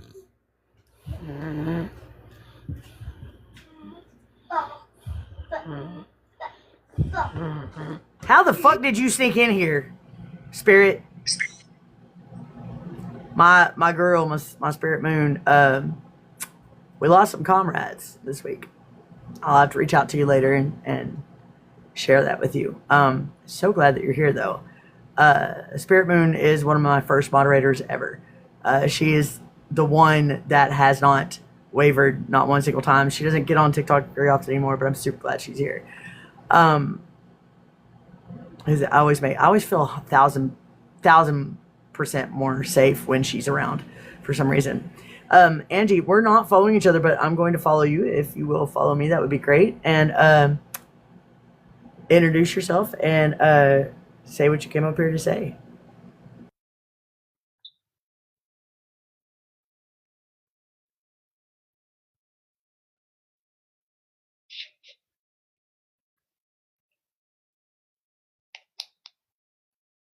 Oh, sorry, I didn't know you were waiting on my reply. Sorry, love. Hi, I'm Angela from Ireland. How are you doing, love? You're from Ireland? Yeah. Hey, Melissa.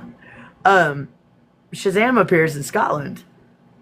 Oh, no. And, I think I know Shazam.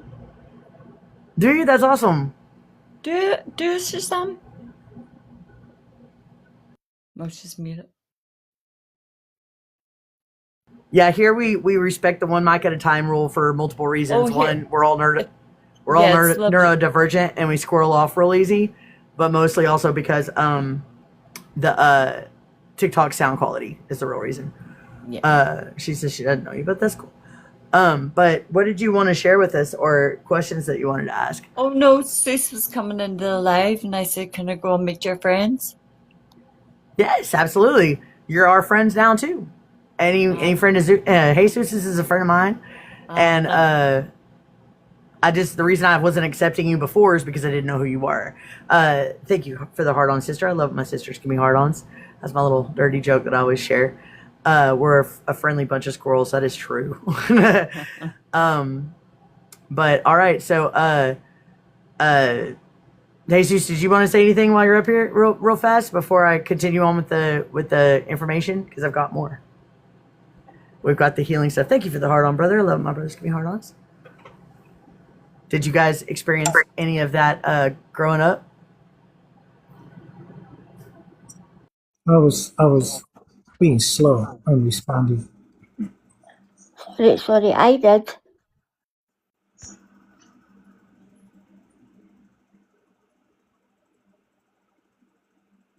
You have something to share, Shazam? Why Yeah, did I it's- make my mouth weird? Is that okay? Yeah. It's a story that's just come into my head, and I was kind of putting the pieces together, and it just makes me feel kind of cold. But when I was like 13 or 14, we used to go. My mum worked in a cafeteria, just a quick kind of coffee place, and we used to go and wait for her finishing her shift. And I just started drawing, but I was drawing really scary stuff. Really, really scary stuff for my age. But it was never shared with anybody. And we were sitting, every time we went, we got a plate of chips and a Coca-Cola.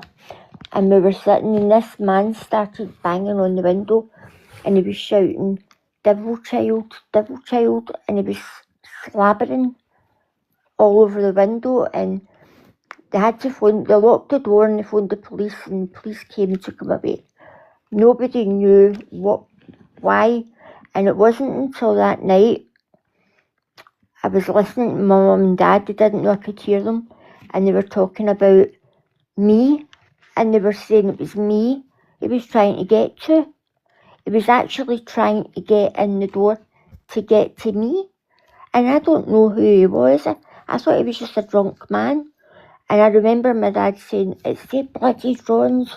She needs to stop doing the drawings. And my blood just ran cold, and I wouldn't go back to the restaurant. I wouldn't go back. And the police were going to charge him, and they never found him again. But it just, honestly, strangest thing. I remember when you started talking about that. Gosh. Anyway, that's another wee story for the vault. That Honestly. I feel you. Wow. I've got some weird shit like that too, man. Yeah. Just Just remembering it now is making evil me. duck. Ah, well, it's better out than in. Thank you.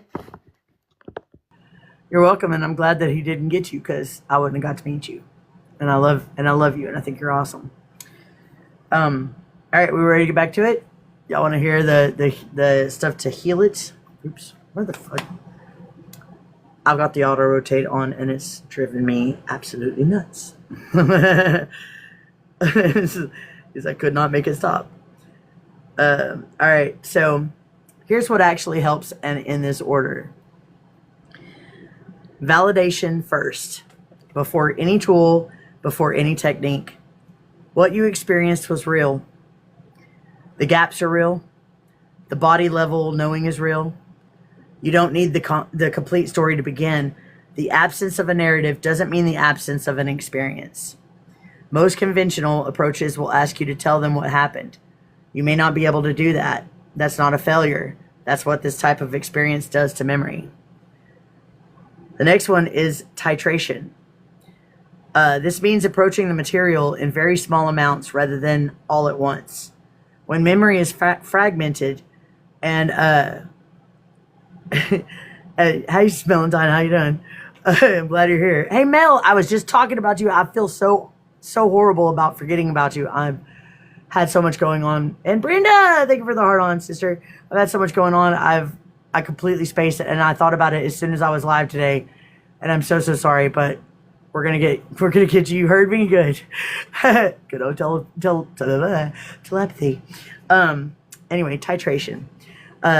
Means, when memory is fragmented and the nervous system has been storing something for decades, pushing too hard, too fast, destabilizes rather than helps. Small, slow, one piece at a time.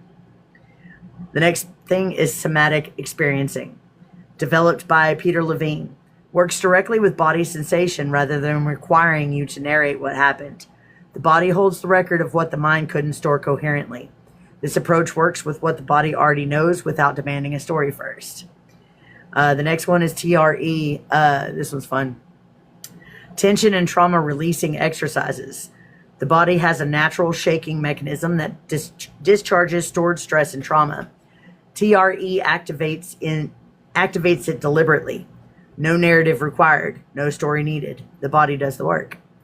Pay attention to where you feel stress in your body and then release it. Yes. Oops, what? No. Oh, no. Oh, come back. One moment. Let me get back to my place. Look at that.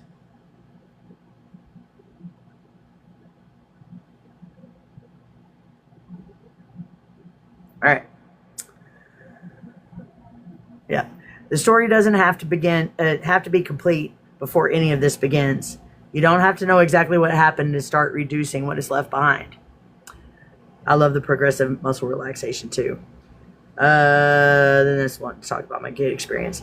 Weaponization. This is the next chapter. Has anybody got anything to say about all that we've discussed so far?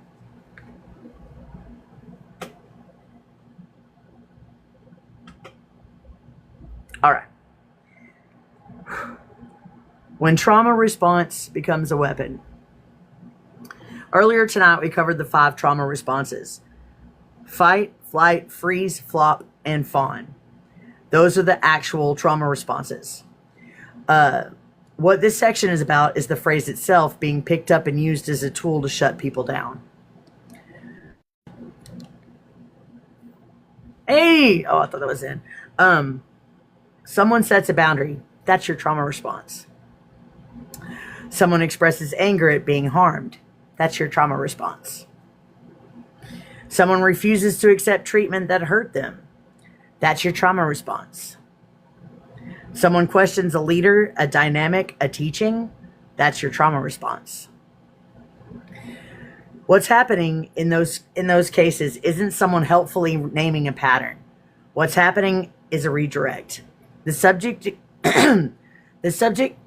Damn. The subject gets changed from the behavior that caused the reaction to the reaction itself. Hey, Venus, good to see you, babe. The person who is harmed is now the problem. The nervous system, which may be responding entirely appropriately to something that actually happened, gets reframed as the malfunction.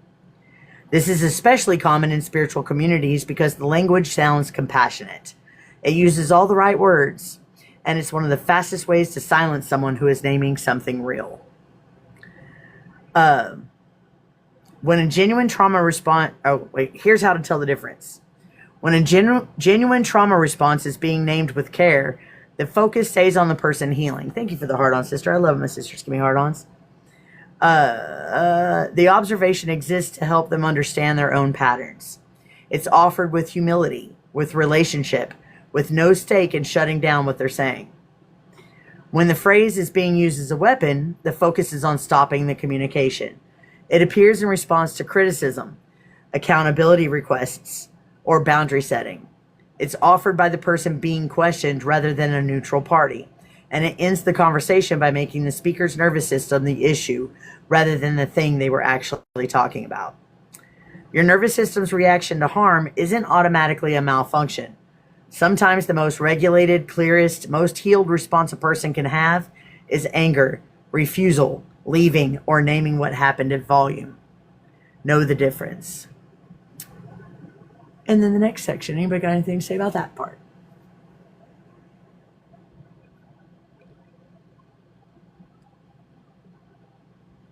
Y'all are so quiet today. All right, this one is on healing. What we covered tonight: triggers, the 5 trauma responses, disassociation, trauma bonding, trauma dumping, the psychic trauma connection, the GovX programs. Some of that is material you may have never had a name. Some of that is material you may have never had a name for before. Some of it may have brought up forgotten or unrealized trauma that isn't processed. Hey, Goddess of Love, how you doing, babe? Thank you for the shares.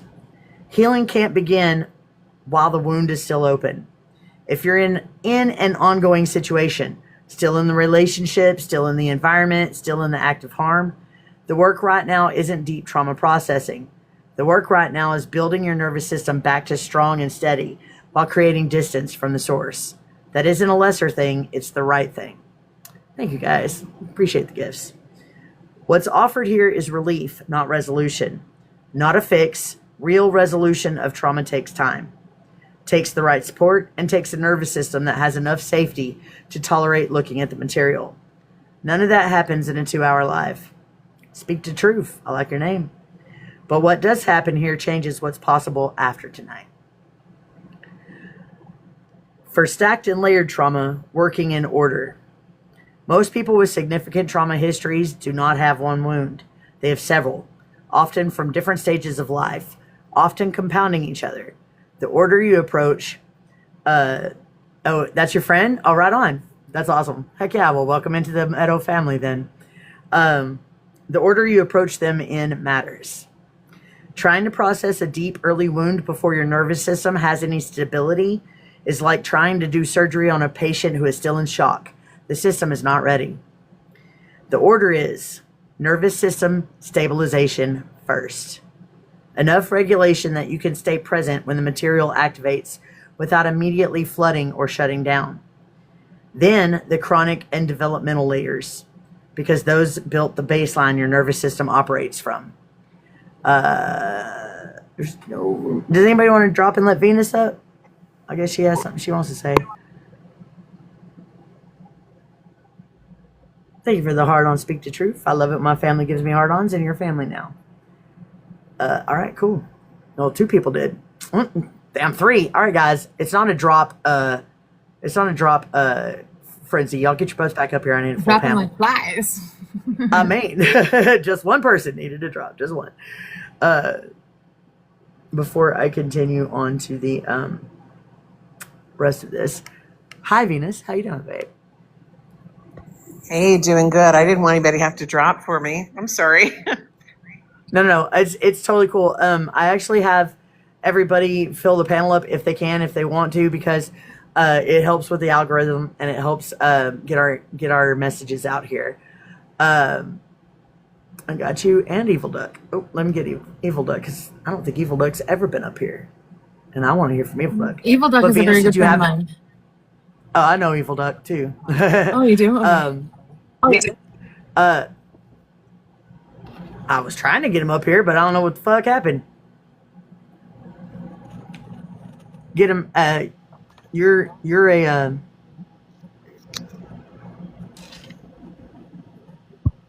Fuck. You're a moderator. Angel, get your friend back up here. Tanya K, what did you have to say? Oh, nothing. I just said he wasn't in the room. Oh yeah, I couldn't find him either, but Lois, I am welcome in. Evil Duck, if you're still in the room, go ahead and hit that guest button again. It is nearing 10 o'clock. I'm still not done with the material, but this is material I feel like we can spend a little time on, and it's okay if I lose some sleep. I miss you too, Goddess of Love. Welcome back. So everybody mute up so I can holler at Venus real quick. Did you have anything that you wanted to say on the material that you've heard since you've come in the room? Well, I just got here, so I haven't heard a lot, but I do know the topic when you sent me an invite to come to the event.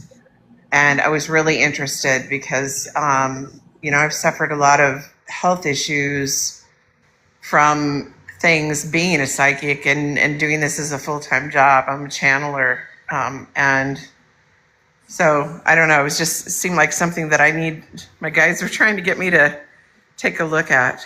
So I think it's really important, to take care of ourselves. Oftentimes we don't think about that, so yeah. Because we're too busy taking care of everything else. Everybody forget and about everything us. else. Exactly. And we can't take care of anybody else if we don't take care of ourselves first. Exactly. And I tell my clients all the time, I gained 100 pounds. I have all these health issues because I have put everybody, if anybody gets a hold of me, yes, I'm here, and we have to really look at that for sure. So good to be here.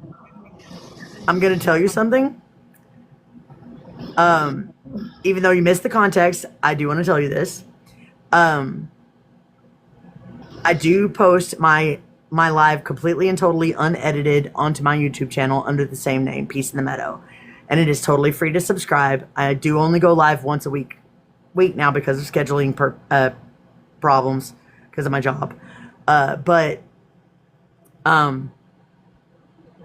So you can get the material, but there is something in there that was in the earlier part of the show that you're going to recognize that exact thing in. I'm not going to tell you what it is because I want you to go watch the episode when I get it downloaded. Hopefully before I gotta fucking go to bed and then I gotta get up in the morning. I probably won't get the live downloaded and uploaded until tomorrow afternoon. But that is no problem, and I appreciate it. I look forward to it. Thank you. You're welcome. Awesome. All right, well, we're gonna get back into it then, because I do have to go to bed because I have to be up at 5 a.m. We have to let go every single day. Yeah, sometimes. Yeah, we have to remember to let go of what doesn't serve us and let go of anything that is causing us to harm ourselves without us realizing it. And that's part of why we do these classes, because I've been finding out answers of things that I've had questions for many, many years. And here, this is where the truth comes out, because we've been hearing a whole bunch of bullshit for a while now. Tina! Hi, Tina! Yeah, no, I saw it ended because I'm almost at the end though. So, for people with psychic ability who have been absorbing others' trauma through direct perception, your body stores received trauma identically, as if she didn't just give us an intro for this, huh? Your body stores, I wash my hands every time right after I work with someone and I let it go. That is brilliant, and water is an excellent conduit for those things. Perfect. That is awesome. Very good, Melissa. Very good.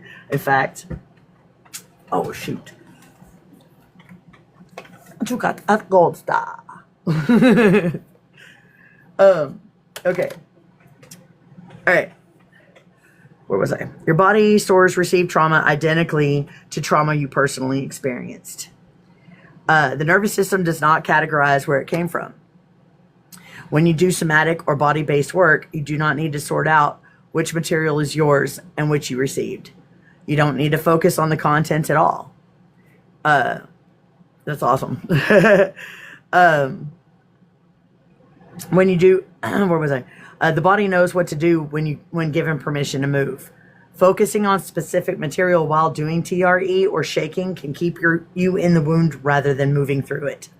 Good morning. I don't know who you are, but very nice to meet you, I guess. For people who have never had a stable nervous system baseline, who grew up in ongoing threat and never had a period of consistent safety to compare against, the marker is not reaching a destination. The marker is direction. Slightly longer before you hit your edge, slightly faster to come back once you do. Direction, not destination. All right, before we get into the tools for what we covered tonight, does anybody have anything to say yet? Or about that last section? I just wanted to say for me, like, okay, to learn what my triggers were, I had to learn why I had them in the first place, right? And a lot of things that I had in the first place were because as a child, I was being an adult, or at least trying to be an adult. So I was in a lot of adult shit that I shouldn't have been in. And I was trying to solve those problems with my, first grade or second grader brain. And whether I solved them or not, or, it was usually an 18-step solution instead of a 2-step solution. And things that I misunderstood, like my mom's actions. I thought she didn't like me and want me around because whenever she could, she'd ship me here, there, aunt and uncles, or my grandparents, or the Ginthers, or, just to keep me away from the dysfunction as much as she could. So she was still protecting me and making me first, but I didn't see that for a lot of years. I saw it as she didn't even want me around. And so then, there's things, I don't know what you call that, but those things have to do with what your triggers may become or have become because of the misunderstandings that you had of shit when you were a kid. At least that's what I think. And I know that everybody has their opinion, and that's groovy, man. I respect yours like you respect mine. But I just wanted to say that there are things that as children we totally misunderstood or mistook because we didn't have the brain capacity to understand it at the time. So, just be kind to yourself when you're figuring these things out because, you're kind to everybody else, so you might as well be kind to you. Be your own superhero. Cape or no cape's up to you. Be your own best friend and know that nobody's going to make you number one if you don't make you number one. And the time will come where you really don't give a fuck about what anybody else thinks because you're done people pleasing. And it doesn't matter what somebody says to you. But I know this. I'm not dealing with any 5-year-olds unless they're my grandchildren. And if you're 45, if you're 65 and you're acting like a 5-year-old, I ain't hearing you. I'm not hearing you at all because I ain't got time for that. I got things I want to do, and what I want to do is not argue with a 5-year-old trying to get their own way. And I just wanted to throw that in because sometimes people don't know which direction to go. And that's the direction I went. I went into my childhood and looked at what upset me about it and what those ideas were that I had, like that my mom didn't like me and want me around, and the reality is she was just protecting me, so she was doing her job. Maybe not in the way I thought she should, but she was still doing her job. So I wrote an ode to my parents one time on Facebook. I didn't write it and then rewrite it and then put it up there. No, I just wrote it raw because my parents were major overachievers. They both had to work. They had 3 kids. And they built a house and they built a business and they were overachievers, man. And I can't compare myself to them. My mom was amazing with time management. I'll never be as good as her, man. Never. But I do the best I can. But I tell you what, my grandma, my great grandma, and my mom, they had that time management shit. They had it down to a T, man. They were amazing. So, there's a lot of Generation Xers and beyond that think that they were abandoned. No, man, both your parents were at work. You weren't abandoned. They were there, just maybe not as much as you'd like them to be. And for those, well, my daughter's a millennial, and I don't even know what to say. But there's a lot of millennials that are walking away from their parents and having nothing to do with them for no really good reason. They didn't have trauma. They didn't have trauma in their life, and so they're making up their own, and that's for real. That's for real. So just, I don't know, try to be kind to your crazy kids and look at what your parents really did do for you, because they did the best they could, and they tried to make it easier for you than it was for them, and they tried to encourage you to get a better education so you had it easier than them. I'm sure that resonates with some people, and that's all I got. Thank you, Melissa, for what you just said. Peace in the Meadow is rock solid for being able to do this, healing for all of us. I wish that I was rock solid, but some days so much. But I appreciate that. That's a beautiful thing to say, and I need encouragement too some days. Oh shit. My fat belly's over here turning shit on my... you did your homework challenge? Oh shit, I forgot about it. Dude, I can't even fuck me, man. I can't even fucking... Dude, I'm sorry, Angie. I'm sorry, Angel. We'll discuss that tomorrow when I possibly can. We're not going... Are you going to bed, sweetie? I'm going to bed soon. As soon as I'm done with this bit, I've got just this ending part and then the close to share. And then I'll open the floor for just a moment, and then I want to take my ass to bed. I'm starving too, so I gotta eat before I can go to bed. I would love to, but I have got to go to bed because I have to be up at 5 o'clock in the morning. And I don't do... It takes me 3 hours just to wind down from the live. So it's going to be already 1 a.m. before I can go to bed, just knowing me. And even though my eyes are already tired. And neither one of these little turds have woke up this entire live to talk to Tanya. But that's okay. But maybe if I don't always have a bedtime. I just have to work a day shift tomorrow, and it's fucking weird. And it's throwing my whole week off. I don't understand. But also on my normal day off.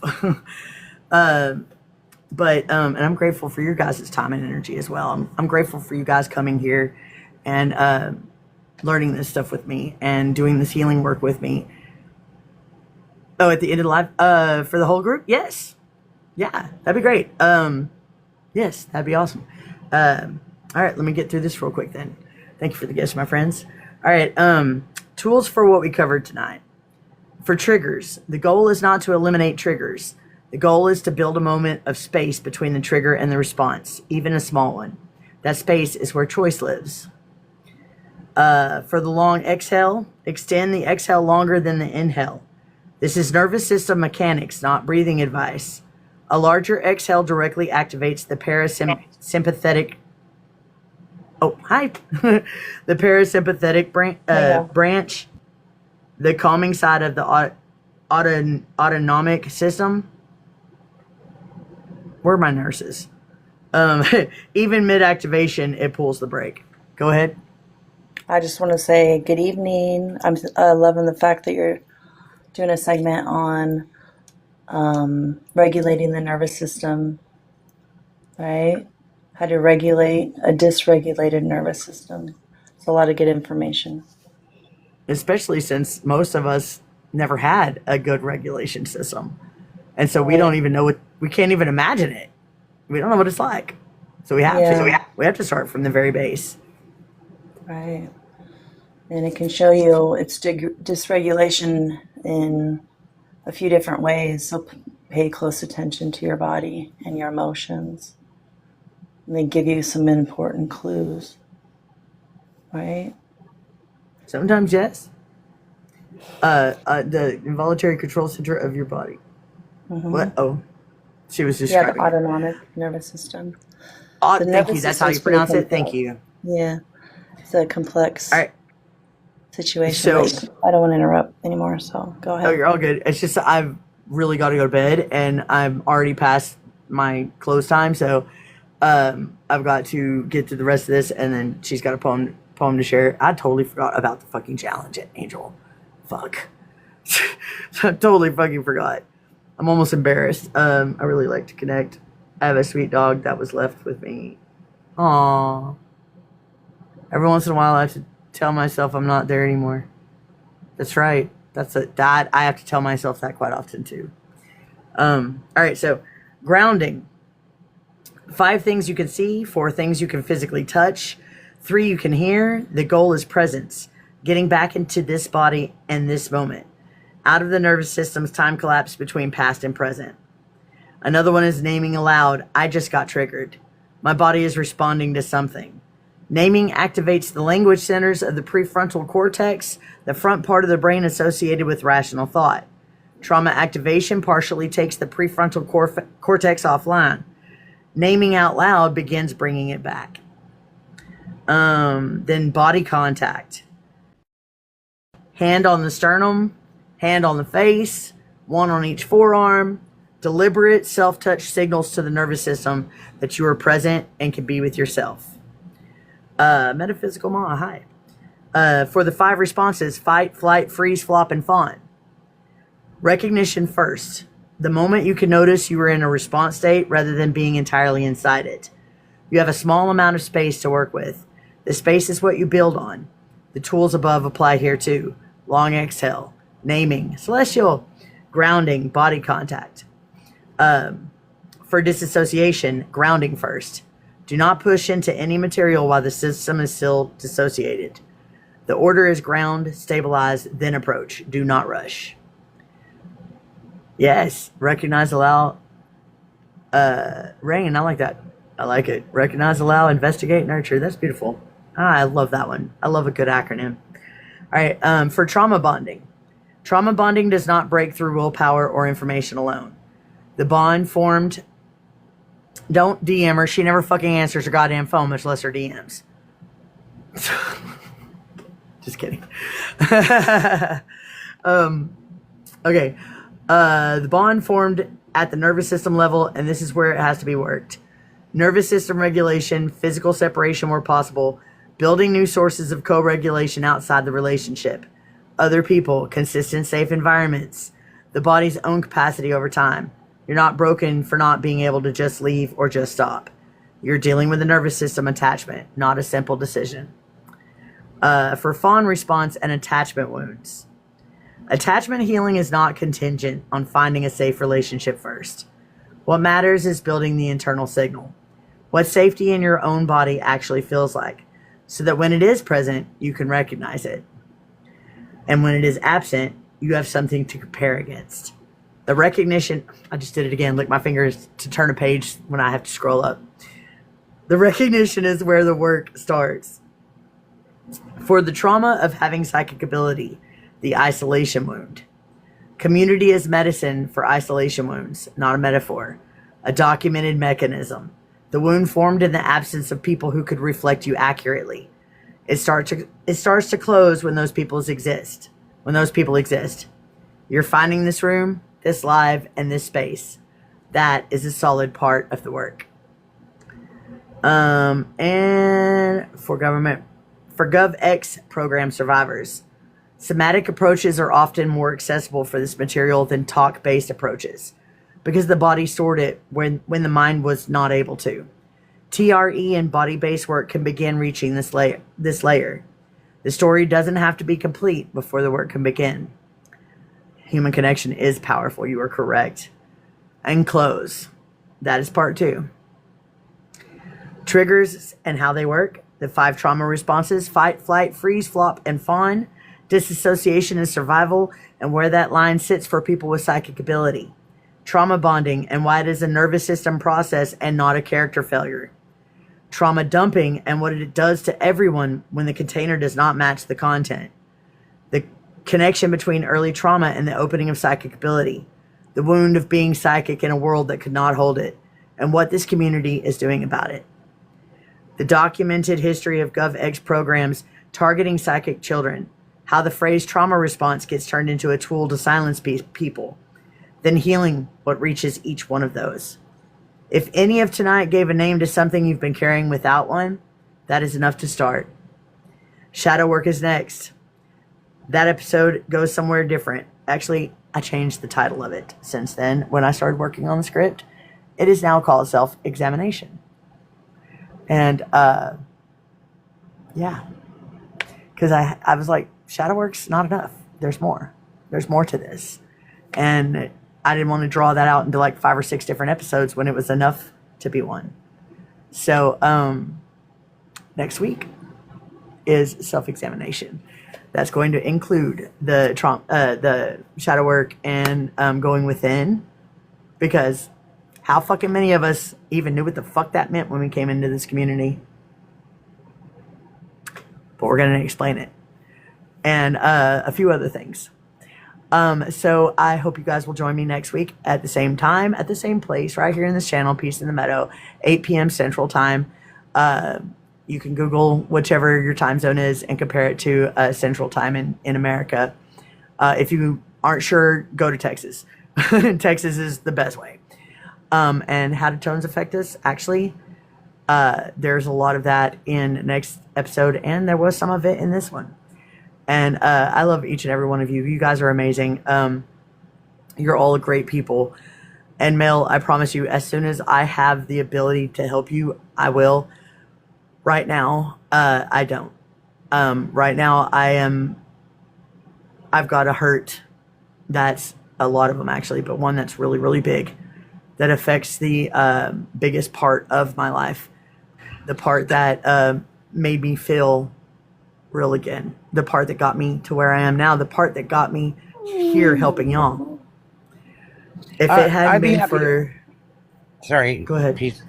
I'd be happy to help anybody that needs help. If they like my help, I would be happy to help. If anybody wants to hit me up, just please feel free. She didn't. I think she got the eyes perfect. What she's wanting is a healing session like we did for Shazam. Because of what I've been through over this weekend, I'm not in this space for it. And I feel like I would do more damage than good. It's not a grief. I'm not grieving. Spirit Moon, I'll explain later. But is that a real dog? I thought it was one of your drawings for a minute. Hi, poopers. But I'm gonna go ahead and let Angel close us out with this challenge. What was the challenge? We challenged each other to write a poem about each other's growth or something. You just challenged me to write a poem about you, the way I feel about you. I think how I view you. How I view you. You're gonna talk about how you feel about me? No, how I view you. Oh, wow. I thought it. Okay, I thought it was about. I thought we were gonna talk about how much we watched each other grow, but that'll work too.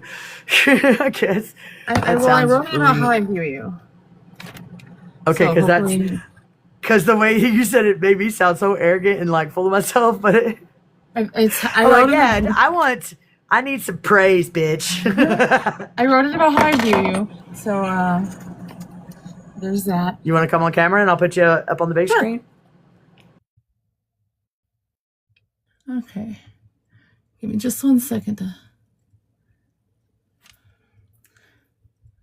look in the mirror really quick so I don't look like a hot mess. Okay. Hello, my eyes are covered in glitter. I was having a rough night before I came in here, so I just want to make sure I don't look like a total train wreck, friends. Even if you look like a total rain check, we still love you. Okay. Hi, friends. All right.